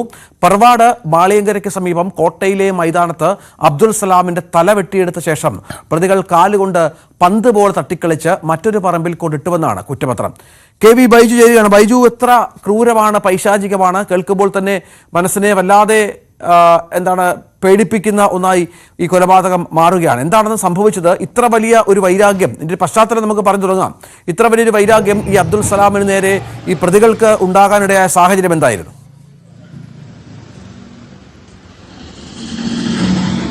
രഞ്ജിത്തെ സൂചിപ്പിച്ചതുപോലെ തന്നെ അതിക്രൂരമായ ഒരു കൊലപാതകം. 2017 ഏപ്രിൽ 30 ഈ കൊലപാതകം നടക്കുന്നത്. മൊഗ്രാൽ കോട്ട മൈതാനത്ത് ഇത്തരത്തിൽ ഈ വളരെ പൈശാചികമായ രീതിയിൽ കഴുത്തറുത്ത് ആ തല ഇത്തരത്തിൽ അവർ പന്ത് തട്ടും പോലെ തട്ടി പിന്നീട് തൊട്ടടുത്ത സമീപത്തൊരു വളപ്പിലേക്ക് തട്ടിയിടുന്ന ഒരു സാഹചര്യമുണ്ട്. അത് തന്നെയാണ് അല്പസമയം മുമ്പ് പ്രോസിക്യൂഷനും വാദിച്ചത്. ഇത്തരത്തിൽ അതിക്രൂരമായി നടന്നൊരു കൊലപാതകത്തിന് പരമാവധി ശിക്ഷ നൽകണമെന്നാണ് പ്രോസിക്യൂഷൻ അല്പസമയം മുമ്പ് വാദിച്ചതും. ഏതായാലും പ്രതികളുടെ എന്തെങ്കിലും പറയാനുണ്ടോ എന്ന് കോടതി ചോദിച്ചു. ആ സമയത്ത് തങ്ങൾക്ക് ശിക്ഷ പരമാവധി ഇളവ് നൽകണം എന്നാണ് അവർ പറഞ്ഞത്. ഏതായാലും പരമാവധി ശിക്ഷ നൽകണമെന്ന ഒരു ആവശ്യം തന്നെയാണ് പ്രോസിക്യൂഷൻ ഉന്നയിച്ചിട്ടുള്ളത്. നമുക്കിനി അല്പസമയത്തിനകം അതിന്റെ വിധി അറിയാം.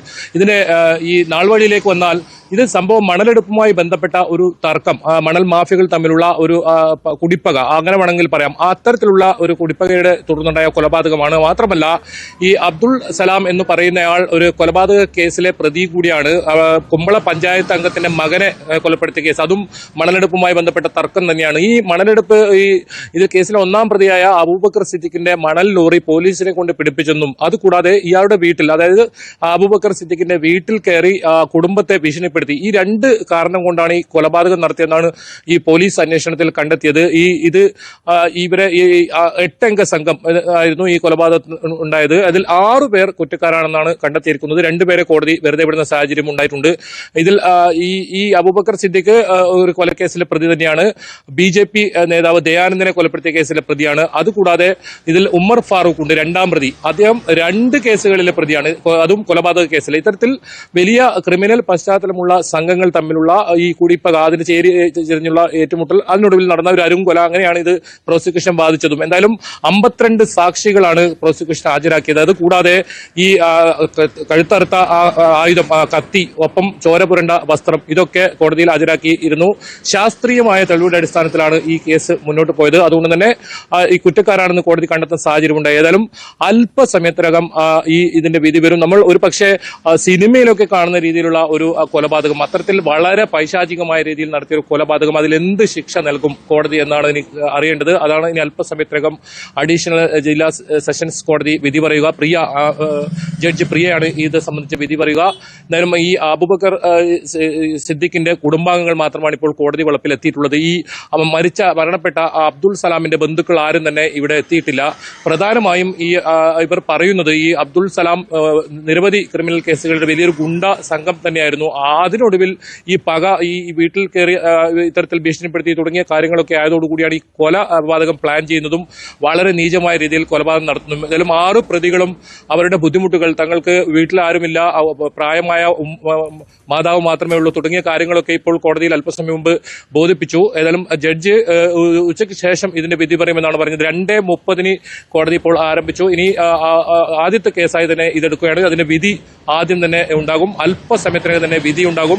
ഇതിൽ അപൂർവമായ കേസായി കോടതി പരിഗണിക്കുമോ, വധശിക്ഷ നൽകുമോ, ഏതായാലും അത് കാത്തിരുന്ന് തന്നെ കാണേണ്ടി വരും. പ്രോസിക്യൂഷൻ ഇതിൽ വളരെ വ്യക്തമായ തെളിവുകൾ ഹാജരാക്കിയിട്ടുണ്ട് എന്ന് വേണം മനസ്സിലാക്കാൻ. കാരണം എവിഡന്റ് ആണ്, ഗുണ്ടാ സംഘങ്ങൾ തമ്മിലുള്ള കുഴിപ്പകയാണ്, പിന്നിലുള്ളവരെല്ലാം ക്രിമിനൽ പശ്ചാത്തലമുള്ളവരാണ്, അതുമായി ബന്ധപ്പെട്ട പ്രതികാരമാണ് സംഭവിച്ചത്.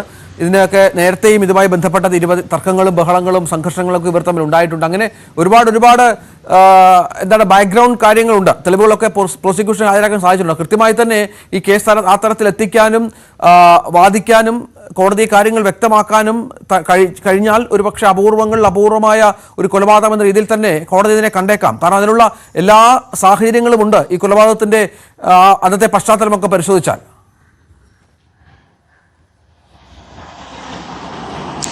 തീർച്ചയായും പ്രോസിക്യൂഷനും അത് തന്നെയാണ് പങ്കുവെക്കുന്നത്. അവരും പറയുന്നത് ഇതിൽ പരമാവധി ശിക്ഷയായ വധശിക്ഷ ഉൾപ്പെടെ നൽകണം എന്ന് തന്നെയാണ്. അല്പസമയം മുമ്പ് പബ്ലിക് പ്രോസിക്യൂട്ടറും വ്യക്തമാക്കിയതാണ് അതിക്രൂരമായി നടന്നൊരു കൊലപാതകം. നേരത്തെ സൂചിപ്പിച്ചതുപോലെ തന്നെ കഴുത്തറുത്ത് തല ഇത്തരത്തിൽ പന്ത് തട്ടിക്കളിക്കും പോലെ ഒരു ഗ്രൗണ്ടിൽ, മൈതാനത്ത് നിന്നും ഇത്തരത്തിൽ തട്ടിക്കളിക്കുകയും പിന്നീട് ഏറ്റവും ഒടുവിലായി അത് തട്ടിത്തെറിപ്പിച്ച് മറ്റൊരു വളപ്പിലേക്ക് എത്തിക്കുന്ന സാഹചര്യം. അത്രത്തോളം നമുക്ക് ചിന്തിക്കാൻ പോലും കഴിയാത്ത രീതിയിൽ നടന്ന ഒരു കൊലപാതകം.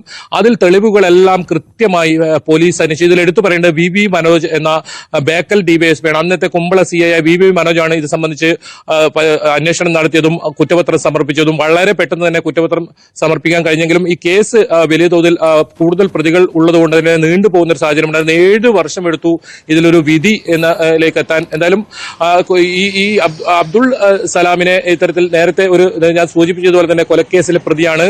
ഈ മറ്റ് സംഘാംഗങ്ങളും എല്ലാം ഈ ക്രിമിനൽ പശ്ചാത്തലത്തിലുള്ള വലിയ കൊലപാതക കേസും കഞ്ചാവ് ഉൾപ്പെടെ ഇത്തരത്തിൽ നിരവധി കേസുകളുള്ള ആളുകളാണ്. ഏതായാലും എല്ലാവരും രാവിലെ വരുമ്പോൾ തന്നെ നമുക്ക് അവരുടെ ദൃശ്യങ്ങൾ എടുക്കുമ്പോൾ തന്നെ നമുക്ക് കാണാമായിരുന്നു. അവർ വലിയ തോതിൽ ഈ കോടതിയിലെത്തി ഇത്തരത്തിൽ കുറ്റസമ്മതം നടത്തുന്നു. ജഡ്ജി എന്തെങ്കിലും പറയാനുണ്ടോ എന്ന് ചോദിച്ചപ്പോൾ ഞാൻ നേരത്തെ പറഞ്ഞതുപോലെ തന്നെ തങ്ങൾക്ക് വൃദ്ധരായ മാതാപിതാക്കളുണ്ട്, അവരെ നോക്കാനുള്ള ഏക അത്താണിയ തുടങ്ങിയ വാദങ്ങളായിരുന്നു ഇവർ ഉന്നയിച്ചത്. ഏതായാലും ജഡ്ജി ഈ കാര്യങ്ങളെല്ലാം പരിശോധിച്ച് വിധി പറയാൻ വേണ്ടി ഉച്ചയ്ക്ക് ശേഷം മാറ്റിവെച്ചു. എന്നാലും പ്രോസിക്യൂഷൻ ശക്തമായ വാദം തന്നെയാണ് ഉന്നയിച്ചത്. അത്തരത്തിൽ ശാസ്ത്രീയമായ തെളിവുകളെല്ലാം ഹാജരാക്കാൻ സാധിച്ചു. അതുകൊണ്ട് തന്നെയാണ് 6 പ്രതികളും ഇത്തരത്തിൽ കുറ്റക്കാരാണെന്ന് കണ്ടെത്തുന്ന സാഹചര്യം ഉണ്ടായത്. 2 പ്രതികളെ മാത്രമാണ് ഈ കേസിൽ വെറുതെ വിട്ടിരുന്നത്. 6 പ്രതികളും ഇത്തരത്തിൽ കുറ്റക്കാരാണെന്ന് കണ്ടെത്തിയിട്ടുണ്ട്. എന്നാലും അല്പസമയത്തിനകം തന്നെ ഞാനിപ്പോൾ നിൽക്കുന്ന ഈ കാസർഗോഡ് ജില്ലാ സെഷൻസ് അഡീഷണൽ സെഷൻസ് കോടതിയിൽ വിധി പ്രസ്താവന ഉണ്ടാവും. ഏതായാലും അതിനുവേണ്ടിയുള്ള കാത്തിരിപ്പിലാണുള്ളത്. ഏതായാലും ബൈജു, ഇതിപ്പോൾ നമുക്കറിയാം ഇയാളുടെ ഈ പറയുന്ന അബ്ദുൾ സലാം എന്ന് പറയുന്ന മരണപ്പെട്ട ആളുടെ ബാക്ക്ഗ്രൗണ്ട് അടക്കം ഈ വിഷയത്തിൽ പരിശോധനാ വിധേയമാണ്. ഇവർ തമ്മിലുള്ള പ്രശ്നങ്ങൾ ഉണ്ടായിരുന്നു എന്നുള്ളത് വളരെ കൃത്യമാണ്. ഈ കൊലപാതകത്തിന്റെ വീട്ടുകാർ സഹകരിച്ചില്ല എന്ന് പറഞ്ഞു. വീട്ടുകാരുടെ ഒന്നും സാന്നിധ്യം അവിടെ ഉണ്ടായിരുന്നില്ല കാര്യമായി എന്ന് പറയുമ്പോൾ ഈ മരണശേഷവും കൊലപാതക ശേഷവും ഈ സംഘങ്ങൾ തമ്മിലുള്ള കുടിപ്പകയുണ്ടായിരുന്നുവെന്നും പരസ്പരം ഭീഷണി ഉണ്ടായിരുന്നുവെന്നും വീട്ടുകാർക്ക് പോലും സമാധാനമായി ജീവിക്കാൻ പറ്റുന്ന പശ്ചാത്തലം എപ്പോഴും ഉണ്ട് എന്നൊക്കെയല്ലേ മനസ്സിലാക്കുക. അത്രത്തോളം ക്രിമിനൽ പശ്ചാത്തലമുള്ള സംഘാംഗങ്ങൾ, ചില ആളുകൾ തമ്മിലുള്ള ഒരു കേസായി കൂടി ഇത് മാറുന്നുണ്ട്.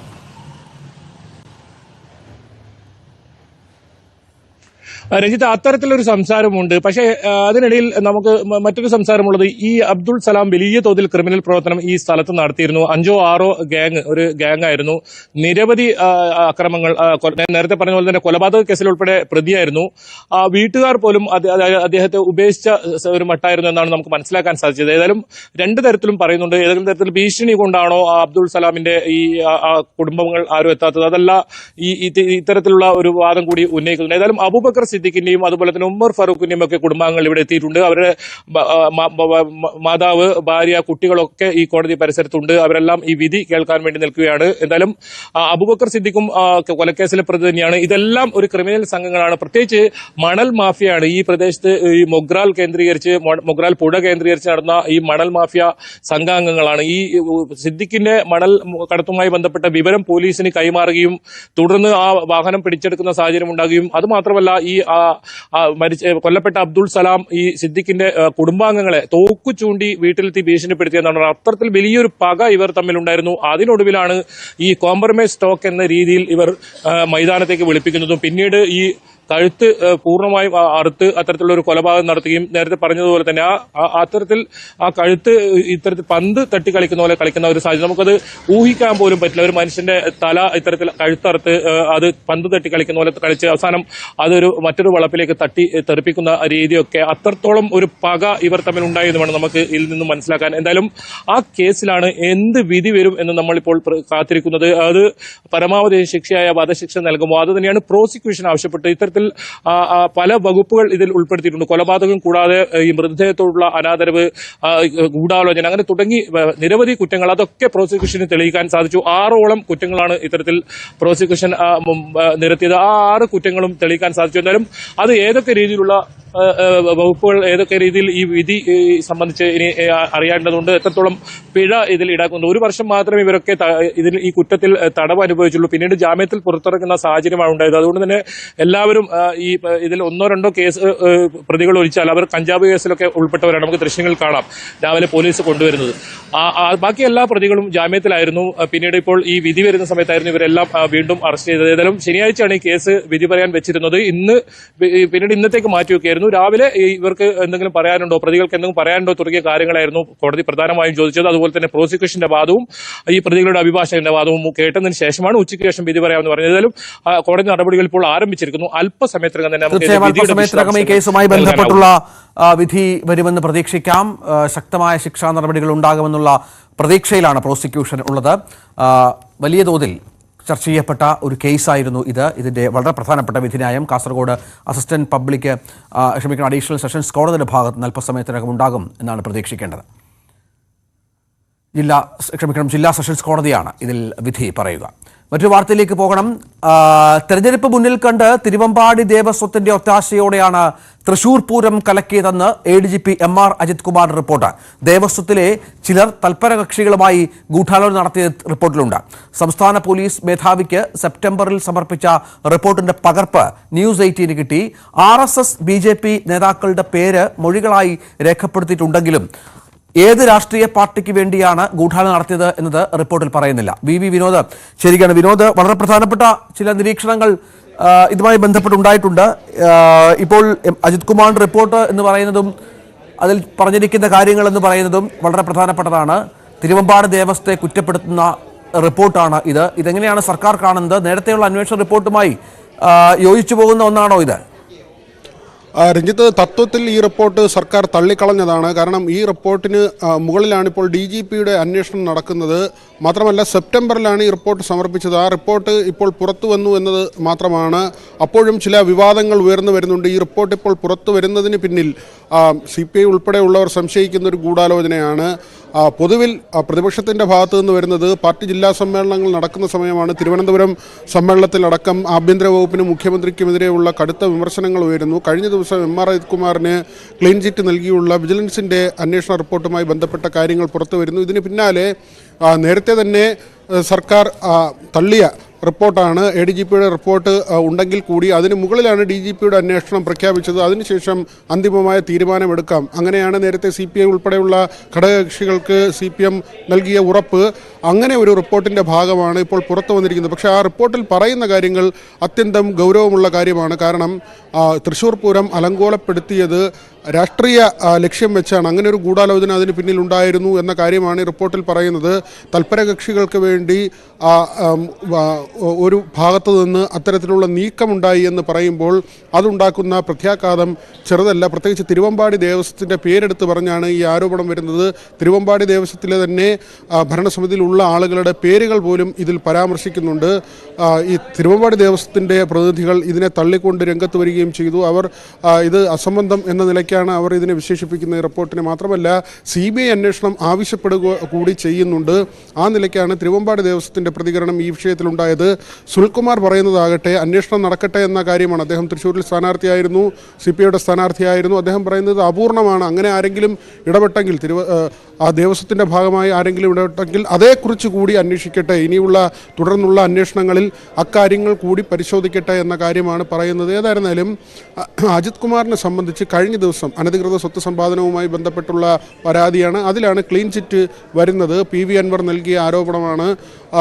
ആഡംബര വീട് നിർമ്മിക്കുന്നു, അതിനുള്ള പണം എവിടെ നിന്ന് എന്ന ചോദ്യമാണ് പ്രധാനമായും ഉയർന്നു വന്നത്. അതിൽ അജിത് കുമാർ നൽകിയ വിശദീകരണം ബാങ്ക് വായ്പ ഉൾപ്പെടെയുള്ള കാര്യങ്ങളാണ്. അതിൻ്റെ രേഖകൾ അന്വേഷണ സംഘത്തിന് കൈമാറുകയും ചെയ്തിരുന്നു. ഭാര്യാപിതാവിൻ്റെ വകയിലുണ്ടായിരുന്ന വസ്തു തനിക്ക് ലഭിച്ചതിൻ്റെ രേഖകളും കൈമാറി. മാത്രമല്ല, വസ്തുവിവര പട്ടിക അല്ലെങ്കിൽ സ്വത്ത് വിവര പട്ടിക നേരത്തെ കൈമാറിയതിൽ ഈ വീടിൻ്റെ കാര്യം കൂടി പറയുന്നുണ്ട്. ആ നിലയ്ക്കുള്ള ഒരു വിശദീകരണമാണ് വിജിലൻസിന് ലഭിച്ചത്. അങ്ങനെ അന്വേഷണം പോകുന്നു. മാത്രമല്ല, തൊട്ടടുത്ത് തന്നെ ഇങ്ങനെ ഒരു റിപ്പോർട്ടിൻ്റെ കാര്യങ്ങൾ കൂടി പുറത്തു വരുമ്പോൾ അജിത് കുമാർ നേരത്തെ നടത്തിയ കൂടിക്കാഴ്ചയുണ്ട്, RSS നേതാക്കളുമായി നടത്തിയ കൂടിക്കാഴ്ച.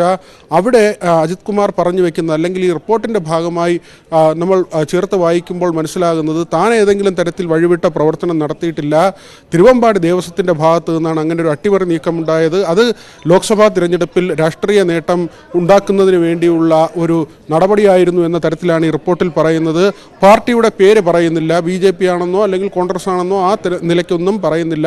എന്നാൽ RSS BJP നേതാക്കളുടെ പേരുകൾ മൊഴി എന്ന രീതിയിൽ ഇതിന് അനുബന്ധമായി ചേർത്തിട്ടുണ്ട്. ഈ റിപ്പോർട്ടിൻ്റെ ഭാഗമായി തന്നെ ചേർത്തിട്ടുണ്ട്. ഏതായിരുന്നാലും ഈ RSS കൂടിക്കാഴ്ച വന്നതിന് ശേഷം അല്ലെങ്കിൽ അതിൻ്റെ വിവരം പുറത്തു വന്നതിന് ശേഷമാണ് വളരെ പെട്ടെന്ന് അജിത് കുമാർ ഈ അന്വേഷണ റിപ്പോർട്ട് സെപ്റ്റംബറിൽ സർക്കാരിന് സമർപ്പിക്കുന്നത്. അതിന് തൊട്ട് മുൻപ് വരെ അജിത് കുമാറിൻ്റെ ഭാഗത്ത് നിന്ന് ഈ അന്വേഷണ റിപ്പോർട്ടുമായി ബന്ധപ്പെട്ട് കൂടുതൽ നടപടികൾ ഉണ്ടായിരുന്നില്ല. എന്നാൽ ദത്താത്രേയയും റാം മാധവനെയും, 2 RSS നേതാക്കളാണ്, ഈ 2 പേരെയും തൃശ്ശൂരും തിരുവനന്തപുരത്തും വെച്ച് കണ്ടു എന്ന വിവരം പുറത്തു വരുന്നു.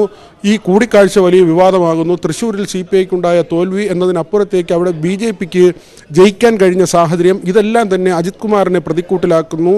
ഏറ്റവും പ്രധാനപ്പെട്ട കാര്യം, തൃശ്ശൂർ പൂരം അലങ്കോലമാകുന്ന ദിവസം അജിത് കുമാർ തൃശ്ശൂരിലുണ്ടായിരുന്നു. ഈ പൂരം നടക്കുന്ന പ്രദേശത്തുണ്ടായിരുന്നു. എന്നാലും അദ്ദേഹം ആ വിഷയത്തിൽ ഇടപെടുകയോ അത് പരിഹരിക്കുന്നതിനാവശ്യമായ നടപടി സ്വീകരിക്കുകയോ ചെയ്തില്ല എന്നതാണ് ഒരു വിമർശനമായി ഉയർന്നത്. പ്രധാനപ്പെട്ട കാര്യം വിനോദ്, ഈ നമുക്കറിയാം CPI ഒക്കെ ആരോപണം അജിത് കുമാറും BJP-യുമായുള്ള RS-യുമായുള്ള കൂടിക്കാഴ്ച, അജിത് കുമാർ ചില BJP ബന്ധങ്ങൾ ഉണ്ടായെന്നൊക്കെയാണ്. പക്ഷേ റിപ്പോർട്ടിൽ വളരെ കൃത്യമായി പറയുന്നു ഇതിന് ഒരു BJP നേതാക്കളുടെ പേര് ഈ മൊഴികളൊക്കെ രേഖപ്പെടുത്തുമ്പോൾ ഒരു രാഷ്ട്രീയ പാർട്ടിക്ക് വേണ്ടിയാണ് ഗൂഢാലോചന നടത്തിയത് തിരുവമ്പാടി ദേവസ്വം എന്നാണ്.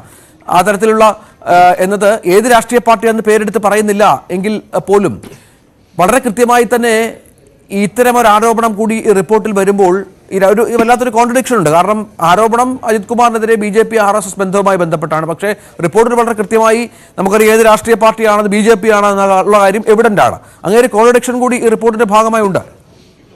തീർച്ചയായും രഞ്ജിത്ത്, അജിത് കുമാർ ഇക്കാര്യത്തിൽ കൈകഴുകുകയാണ്, അല്ലെങ്കിൽ തൻ്റെ ഭാഗം ന്യായീകരിക്കുന്നു. ഒരുപക്ഷെ അത് ശരിയായിരിക്കാം, തെറ്റായിരിക്കാം. അത് DGPയുടെ അന്വേഷണം കഴിയുമ്പോൾ മാത്രം പറയാൻ കഴിയുന്ന ഒരു വസ്തുതയാണ്. കാരണം അദ്ദേഹം അങ്ങനെ ഏതെങ്കിലും തരത്തിൽ അവിടെ ഏതെങ്കിലും ഒരു പാർട്ടിക്ക് വേണ്ടി പ്രവർത്തിച്ചിരുന്നോ, അദ്ദേഹം ഇടപെട്ടോ എന്ന കാര്യത്തിൽ ഇതുവരെയും ഒരു സ്ഥിരീകരണമില്ല. ആരോപണങ്ങളാണ് അജിത് കുമാർ നേരിടുന്നത്. പക്ഷേ അജിത് കുമാർ പറയുന്നത് തനിക്കതിൽ പങ്കില്ല. പക്ഷേ അങ്ങനെ ഒരു നീക്കം നടന്നു എന്ന് അജിത് കുമാർ സമ്മതിക്കുന്നുണ്ട്. ഒരു രാഷ്ട്രീയ പാർട്ടിക്ക് വേണ്ടി ലോക്സഭാ തിരഞ്ഞെടുപ്പിൽ ആ പാർട്ടിക്ക് മേൽക്കൈ ഉണ്ടാക്കുന്നതിന് വേണ്ടി ഇങ്ങനൊരു നീക്കം നടന്നു എന്ന കാര്യം അജിത് കുമാർ വളരെ സ്പഷ്ടമായി തൻ്റെ റിപ്പോർട്ടിൽ പറയുന്നുണ്ട്. അവിടെയാണ് ഈ തിരുവമ്പാടി ദേവസ്വത്തിന് മേൽ അദ്ദേഹം ഈ ആരോപണം കൊണ്ടുവയ്ക്കുന്നത്. അവർ അതിനെ തള്ളിക്കളയുന്നു. CPIയുടെ ആരോപണം ഇപ്പോഴും നിലനിൽക്കുന്നുണ്ട്. അത് അജിത് കുമാറിന് നേരെയുള്ള ആരോപണമാണ്. പ്രതിപക്ഷത്തിൻ്റെ ആരോപണമുണ്ട്, അത് അജിത് കുമാറിന് നേരെയുള്ള ആരോപണമാണ്. ആ നിലയ്ക്ക് അജിത് കുമാർ പ്രതിക്കൂട്ടിൽ നിൽക്കുന്നുണ്ട്. അജിത് കുമാറിനെതിരെയുള്ള ത്രിതല അന്വേഷണം അത് പുരോഗമിക്കുകയാണ്. വിജിലൻസ് അന്വേഷണമാണ് ക്ലീൻ ചിറ്റ് ആയി അത് റിപ്പോർട്ടായി പുറത്തു വരാൻ പോകുന്നത്, DGPക്ക് സമർപ്പിക്കാൻ പോകുന്നത്. മറ്റ് അന്വേഷണങ്ങൾ പുരോഗമിക്കുകയാണ്. ഇൻ്റലിജൻസ് ADGPയുടേതുണ്ട്, ലോ ആൻഡ് ഓർഡർ ADGPയുടേതുണ്ട്. അതിനപ്പുറത്തേക്കാണ് DGPയുടെ അന്വേഷണം കൂടി നടക്കുന്നത്. ഏതായിരുന്നാലും ഈ RSS നേതാക്കളുമായുള്ള കൂടിക്കാഴ്ച ദത്താത്രേയയും റാംമാധവും രണ്ടുപേരെയും കാണുന്നു. ആ സംഭവം പുറത്തു വന്ന ശേഷമാണ് വളരെ തിടുക്കത്തിൽ അജിത് കുമാർ ഈ റിപ്പോർട്ട് സമർപ്പിക്കുന്നത്. പൂരം അലങ്കോലപ്പെട്ട് 5 മാസം വരെ അജിത് കുമാർ അതിന്മേൽ മറ്റ് നടപടികൾ സ്വീകരിച്ചിരുന്നില്ല എന്ന കാര്യം വളരെ വ്യക്തമാണ്. അതിനുശേഷം അദ്ദേഹം വളരെ പെട്ടെന്ന് ഈ റിപ്പോർട്ട് സമർപ്പിക്കുന്നു. അതുകൊണ്ട് തന്നെ ഈ റിപ്പോർട്ടിലെ വസ്തുതകൾ ചോദ്യം ചെയ്യപ്പെടുകയാണ്. തിരുവമ്പാടി ദേവസ്വത്തിന് മേൽ അദ്ദേഹം ഈ ആരോപണം വയ്ക്കുമ്പോൾ എന്തുകൊണ്ട് RSS നേതാക്കളെ കണ്ടു എന്ന കാര്യം അജിത് കുമാർ അതെന്തിനു വേണ്ടിയെന്ന് ഇപ്പോഴും വ്യക്തമല്ല. ആ വിവരം പുറത്തു വരുന്നതിന് മുൻപ് വളരെ പെട്ടെന്ന് അദ്ദേഹത്തിന് ഈ റിപ്പോർട്ട് നൽകാമായിരുന്നു. ഈ വിവരം പുറത്തു വന്ന ശേഷമാണ് അദ്ദേഹം റിപ്പോർട്ട് കൊടുത്തത്. ഇതെല്ലാം തന്നെ വളരെയധികം സംശയങ്ങൾ ജനിപ്പിക്കുന്ന ഒരു കാര്യമാണ് രഞ്ജിത്ത്. തീർച്ചയായും അതാണ് സാഹചര്യം. ഏതായാലും അജിത് കുമാറിന്റെ റിപ്പോർട്ടിന്റെ പ്രസക്ത ഭാഗങ്ങളാണ് ഇപ്പോൾ പുറത്തു വന്നിരിക്കുന്നത്. VV വിനോദ് വിവരങ്ങൾ പങ്കുവച്ചു. മറ്റു വാർത്തയിലേക്ക്. പെരിയ ഇരട്ടക്കൊല കേസിൽ വിധി ഈ മാസം 28-ന് കൊച്ചിയിലെ പ്രത്യേക CBI കോടതി വിധി പറയും. നവമി ദിനേശ് വിവരങ്ങൾ പങ്കുവെക്കും. നവമി, കേരള രാഷ്ട്രീയത്തിൽ ഏറെ നിർണായകമായ ഒരു കേസാണ്. അതിന്റെ വിധിയാണ് 28-ന് വരാനിരിക്കുന്നത്. പ്രത്യേക CBI കോടതിയുടെ വിധി. ഈ കേസിന്റെ ഒരു പശ്ചാത്തലം പറയാം. ഒപ്പം ഈ പ്രോസിക്യൂഷന്റെയും പ്രതിഭാഗത്തിന്റെയും മറ്റു വാദത്തിന്റെ വിശദാംശങ്ങൾ കൂടി പറയാം.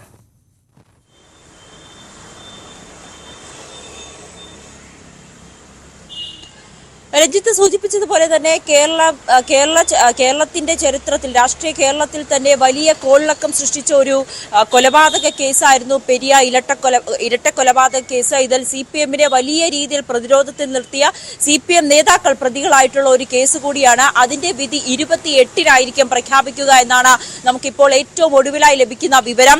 ഇതനുസരിച്ച് നമുക്കറിയാം ഇതിന്റെ ഒരു വിചാരണ 2023-ൽ ആരംഭിച്ചതായിരുന്നു. വിശദമായിട്ടുള്ള വിചാരണ ഓരോ ദിവസവും നടന്നുകൊണ്ടിരിക്കുന്ന സാഹചര്യത്തിലാണ് ഇപ്പോൾ ഏറ്റവും ഒടുവിലായി ഇതിന്റെ ഒരു വിധി 28-ാം തീയതി, അതായത് ശനിയാഴ്ച ഉണ്ടാകുമെന്ന് നമുക്ക് അറിയാൻ സാധിക്കുന്നത്.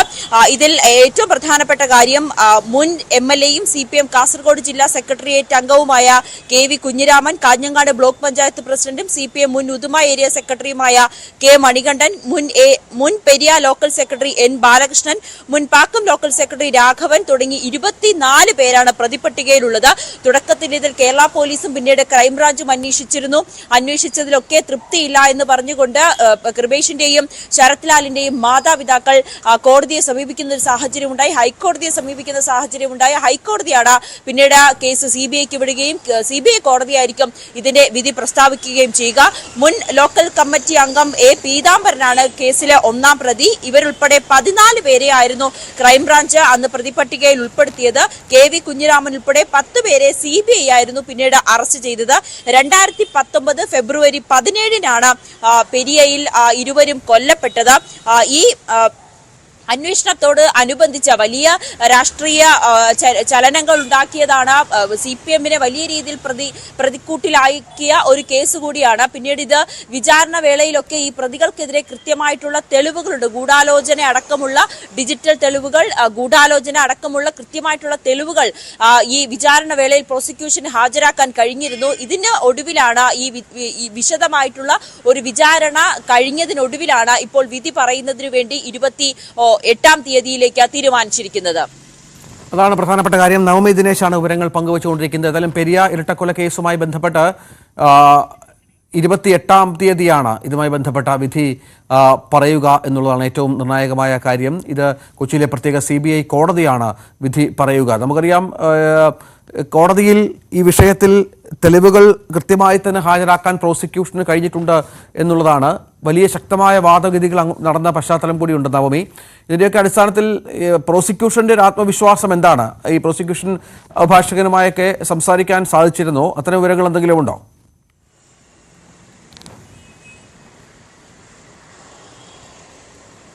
രജിത, ഇതിലേറ്റവും പ്രധാനപ്പെട്ട കാര്യം ഈ പ്രോസിക്യൂഷന് കൃത്യമായി തന്നെ പ്രതികളുടെ ഈ കൊലപാതകത്തിലുള്ള പങ്ക് തെളിയിക്കാൻ കോടതിയിൽ കഴിഞ്ഞിട്ടുണ്ട്. ഈ കൊലപാതകത്തിന് പ്രതികൾ ഉപയോഗിച്ച വാഹനം പിടിച്ചെടുത്തു, ഇവരുടെ ഫോൺ സംഭാഷണങ്ങൾ, ഫോണിലെ റെക്കോർഡുകൾ, ഇവർ ഈ സമയത്ത് ഒരേ ടവർ ലൊക്കേഷനിൽ വന്നത്, ഇതടക്കമുള്ള എല്ലാ കാര്യങ്ങളും കൃത്യമായിട്ടുള്ള തെളിവുകൾ കോടതിയിൽ ഹാജരാക്കുവാനും വിചാരണ വേളയിൽ കൃത്യമായി പ്രതികൾക്കെതിരെ തെളിവുകൾ കണ്ടെത്തുവാനും പ്രോസിക്യൂഷന് കഴിഞ്ഞു എന്നത് തന്നെയാണ് ഈ കേസിലെ പ്രധാനപ്പെട്ട വിജയം. ഒരു വലിയ രീതിയിൽ രാഷ്ട്രീയ ഇടപെടലുകൾ കൂടി ഉണ്ടായ ഒരു കേസ് കൂടിയാണെങ്കിൽ പോലും CBI-യുടെ അന്വേഷണം അത് കൃത്യമായി തന്നെ പോവുകയും കൂടുതൽ പ്രതികളെ ഈ കേസിൽ അറസ്റ്റ് ചെയ്യുവാനും പ്രതിപട്ടികയിൽ ചേർക്കാനും ഒക്കെ അന്വേഷണ സംഘത്തിന് കഴിഞ്ഞു എന്നത് CBI സംബന്ധിച്ച് വലിയൊരു നേട്ടമായി തന്നെ എടുത്തു പറയേണ്ടതുണ്ട്. 28-ാം തീയതി ഇതിന്റെ വിധി വരുമ്പോൾ എന്തായിരിക്കും കോടതിയുടെ ഭാഗത്തു നിന്നും ഉണ്ടാകുന്നത്? വലിയ കോളിളക്കം സൃഷ്ടിച്ച ഒരു കേസ് കൂടിയായിരുന്നു. യൂത്ത് കോൺഗ്രസ് പ്രവർത്തകരായ ശരത് ലാലിനെയും കൃപേഷിനെയും ദാരുണമായി കൊലപ്പെടുത്തിയ സംഭവം CPM വലിയ രീതിയിൽ പ്രതിക്കൂട്ടിലായിട്ടുള്ള ഒരു കേസ് കൂടി. പിന്നീട് ഈ ഒരു വിഷയം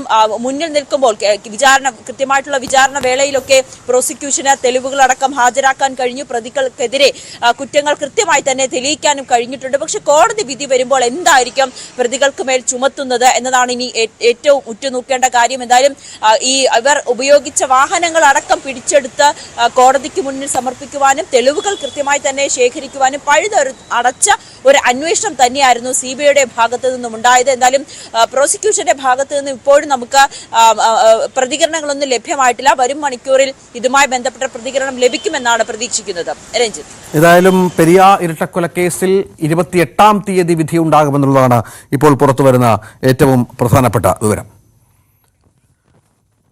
വനനിയമ ഭേദഗതിക്കെതിരായ നിലപാട് മുഖ്യമന്ത്രിയെ നേരിട്ട് കണ്ടറിയിക്കാൻ കേരള കോൺഗ്രസ് ജോസ് കെ മാണിയുടെ നേതൃത്വത്തിലുള്ള സംഘമാണ്. പാർലമെന്ററി പാർട്ടി നേതാക്കളാണ് വൈകിട്ട് മുഖ്യമന്ത്രിയെ കാണുക. വനനിയമ ഭേദഗതിയിൽ ആശങ്കയുള്ളവരെ ഉൾപ്പെടുത്തി ചർച്ച നടത്തുക, അമിതാധികാരം വനപാലകരുടെ നിയന്ത്രിക്കുക തുടങ്ങിയ ആവശ്യങ്ങളാണ് കേരള കോൺഗ്രസ് മുന്നോട്ട് വെക്കുന്നത്. വനാതിർത്തികളിൽ നിലവിലുള്ള സംഘർഷ സാഹചര്യങ്ങളും പുതിയ ഭേദഗതി വരുന്നതോടെ രൂക്ഷമാകുമെന്നാണ് കേരള കോൺഗ്രസ് ചൂണ്ടിക്കാട്ടുന്നത്. ഡാൻ കുര്യൻ വിവരങ്ങൾ പങ്കുവെക്കും. ഡാൻ, ഇതിപ്പോൾ കേരള കോൺഗ്രസിനുള്ളിൽ തന്നെയുള്ള ചില അസ്വാരസ്യങ്ങളുടെ സൂചനയായി ചൂണ്ടിക്കാട്ടുന്നവരുണ്ട്. പക്ഷെ അപ്പോഴും കേരള കോൺഗ്രസ് എമ്മിന് ഈ വനാതിർത്തിയിലുള്ളവരുടെ താല്പര്യങ്ങൾ സംരക്ഷിച്ചേ പറ്റൂ. ഇതുമായി ബന്ധപ്പെട്ട നീക്കങ്ങൾ ഏത് തരത്തിലാണ്? രംഗത്ത് ഇടതു മുന്നണിയെ പ്രതിരോധത്തിലാക്കിക്കൊണ്ടാണ് ഇങ്ങനെയൊരു ചർച്ചയ്ക്ക് അല്ലെങ്കിൽ ഇങ്ങനെ ഒരു നീക്കത്തിന് കേരള കോൺഗ്രസ് എം ഇപ്പോൾ തയ്യാറെടുത്തിരിക്കുന്നത്. 4 മണിക്ക് മുഖ്യമന്ത്രിയുടെ ചേംബറിൽ വെച്ചായിരിക്കും ഈ കൂടിക്കാഴ്ച നടക്കുക. അതിനുശേഷം കേരള കോൺഗ്രസ് എം നേതാക്കൾ മാധ്യമങ്ങളെ കാണുമെന്നാണ് അറിയിച്ചിരിക്കുന്നത്. ഒരുപക്ഷെ മന്ത്രി റോഷി അഗസ്റ്റിൻ തന്നെ സർക്കാരിന്റെ ഭാഗമായി മന്ത്രിസഭയിൽ തുടരുമ്പോൾ മറിച്ചൊരു തീരുമാനത്തിന് പാർട്ടി നേതൃത്വം തയ്യാറാകുന്നത് എന്തുകൊണ്ടാണ് എന്നതിനെ സംബന്ധിച്ച് ഒരുപാട് അഭ്യൂഹങ്ങൾ പ്രചരിക്കുന്നുണ്ട്. മന്ത്രി AK ശശീന്ദ്രൻ തന്നെ വിമർശനം ഉന്നയിച്ചുകൊണ്ട് രാവിലെ രംഗത്തെത്തുന്ന ഒരു പശ്ചാത്തലമുണ്ടായിരുന്നു. ഈ സാഹചര്യത്തിൽ കേരള കോൺഗ്രസ് നേതാക്കളുമായി മുഖ്യമന്ത്രി നടത്തുന്ന ചർച്ചയിൽ മുഖ്യമന്ത്രി തന്നെ അവരോട് ഈ വിഷയത്തിൽ പാർട്ടിയെയും മുന്നണിയെയും പ്രതിരോധത്തിലാക്കുന്ന നടപടികൾ സ്വീകരിക്കരുത് എന്ന കാര്യം പറയുമെന്നാണ് മനസ്സിലാക്കാൻ കഴിയുന്നത്. അതോടൊപ്പം ജനുവരിയിൽ ചേരുന്ന നിയമസഭാ സമ്മേളനത്തിലടക്കം വിശദമായി ഈ കാര്യങ്ങൾ ചർച്ച ചെയ്ത് മാത്രമേ നിയമം ആകുകയുള്ളൂ. അതിനു മുമ്പ് മലയോര ജനതയുടെ ആശങ്കകൾ പൂർണ്ണമായി പരിഹരിക്കുന്നതിന് വേണ്ടിയിട്ടുള്ള നടപടികൾ ഉറപ്പുവരുത്തുന്ന കാര്യം വനമന്ത്രിയും മുഖ്യമന്ത്രിയും കേരള കോൺഗ്രസ് നേതാക്കളെയും നേരിട്ട് തന്നെ അറിയിക്കുമെന്നാണ് നമുക്ക് മനസ്സിലാക്കാൻ കഴിയുന്നത്. ഇപ്പോൾ ഈ ജോസ് കെ മാണിക്കെതിരെ ജോസ് കെ മാണി കേരള കോൺഗ്രസിനെതിരെ ശശീന്ദ്രൻ രംഗത്ത് വന്നൊരു പശ്ചാത്തലം കൂടി ഉണ്ടല്ലോ. അവരെ കാര്യങ്ങൾ വ്യക്തമായി മനസ്സിലാക്കുന്നില്ല എന്നുള്ളതും എന്താണ് മന്ത്രിസഭയിലുള്ള റോഷി അഗസ്റ്റിനെ അറിഞ്ഞാണ് ഇത്തരം ഭേദഗതിയിൽ വരുത്തുന്നത് എന്നുള്ളതും അപ്പോൾ എതിർപ്പില്ലാത്ത പാർട്ടി ഇപ്പോൾ എതിർപ്പുമായി രംഗത്ത് വരുന്നു എന്നുള്ള ഒരുപാട് വ്യാഖ്യാനങ്ങൾ ഇതുമായി ബന്ധപ്പെട്ട് വരുന്നുണ്ട്. അപ്പോൾ CPM തന്നെ LDF-ലെ മറ്റു കക്ഷികൾക്ക് തന്നെ അസംതൃപ്തി ഉണ്ടാക്കുന്ന നീക്കമാണോ കേരള കോൺഗ്രസ് എമ്മിന്റെ ഭാഗത്തുണ്ടാകുന്നത്? മുന്നണിക്കുള്ളിൽ ഇത് വലിയ തരത്തിലുള്ള ചർച്ചകൾക്ക് വഴി തുറന്നിരിക്കുകയാണ്. ക്രൈസ്തവ സഭാ നേതൃത്വത്തിന്റെ പിന്തുണയോടെയാണ് കേരള കോൺഗ്രസ് എം ജോസ് കെ മാണിയുടെ നേതൃത്വത്തിൽ ഇങ്ങനെയൊരു നീക്കം നടക്കുന്നതെന്നാണ് മനസ്സിലാക്കാൻ കഴിയുന്നത്. മലയോര ജനതയുടെ ആശങ്കകൾ മുന്നിൽ നിർത്തിക്കൊണ്ട് കേരള കോൺഗ്രസ് എം മറ്റൊരു രാഷ്ട്രീയ നിലപാട് രൂപീകരിക്കുകയാണെന്നും അത് മുന്നണിയെ തന്നെ പ്രതിരോധത്തിലാക്കുന്ന തരത്തിലേക്ക് മാറുകയാണ് എന്നുള്ള പൊതു വിമർശനം മുന്നണിക്കുള്ളിൽ ഉയർന്നിട്ടുണ്ട്. പക്ഷേ ഇക്കാര്യങ്ങളിൽ മന്ത്രി റോഷി അഗസ്റ്റിൻ ഇപ്പോഴും മൗനം തുടരുകയാണ്.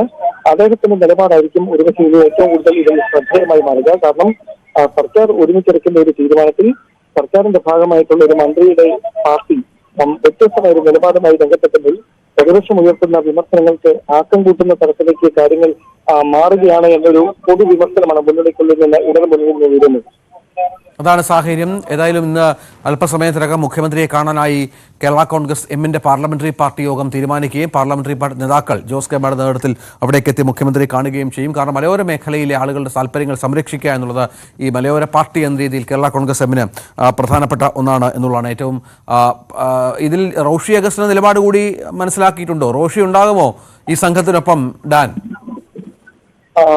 റോഷി അഗസ്റ്റിൻ അങ്ങനെ ഒരു നീക്കത്തിന്റെ ഭാഗമാകുമോ എന്നതൊക്കെ കാത്തിരുന്ന് തന്നെ കാണേണ്ടതുണ്ട്. പക്ഷേ അദ്ദേഹം ഈ സംഘത്തിനൊപ്പം പോകാനുള്ള സാധ്യത കുറവാണ്. കാരണം മന്ത്രിസഭ തന്നെ നേരത്തെ ഈ കാര്യത്തിൽ വിശദമായ ചർച്ചകൾ നടത്തിയതിനു ശേഷമാണ് ഇങ്ങനെയൊരു ഭേദഗതി ബില്ല് 15ഓളം ഭേദഗതികൾ ഉൾക്കൊള്ളിച്ചുകൊണ്ട് ഈ ഭേദഗതി ബില്ല് നിയമമാക്കുന്നതിന് വേണ്ടി നടപടിക്രമങ്ങളുമായി മുമ്പോട്ട് പോകുന്നത്. സബ്ജക്ട് കമ്മിറ്റിയുടെ പരിഗണനയിലുള്ള വിഷയമാണിത്. അതുകൊണ്ട് മന്ത്രിസഭയ്ക്ക് അകത്ത് അങ്ങനെ ഒരു ഭിന്നതയുണ്ട് എന്ന് വരുത്തുന്ന തരത്തിലേക്ക് മാറും റോഷി അഗസ്റ്റിൻ കൂടി ഈ മുഖ്യമന്ത്രിയെ കാണുന്ന സംഘത്തിൽ ഉൾപ്പെട്ടാൽ. അതുകൊണ്ട് റോഷി അഗസ്റ്റിൻ ഈ സംഘത്തിന്റെ ഒപ്പം മുഖ്യമന്ത്രിയെ കാണാനുള്ള സാധ്യത കുറവാണ്. എന്തായാലും ജോസ് കെ മാണി ഉൾപ്പെടെയുള്ളവർ മുഖ്യമന്ത്രിയെ കണ്ടതിനു ശേഷം മാധ്യമങ്ങളെ കാണുമ്പോൾ ഇത് സംബന്ധിച്ച അഭ്യൂഹങ്ങൾക്ക് വിരാമമാകുമെന്നാണ് സൂചന. ശരി, ഡാൻ കുര്യനാണ് വിവരങ്ങൾ പങ്കുവച്ചത്. സ്പോട്ട് ലൈവ് പൂർണ്ണമാവുകയാണ്. നമസ്കാരം.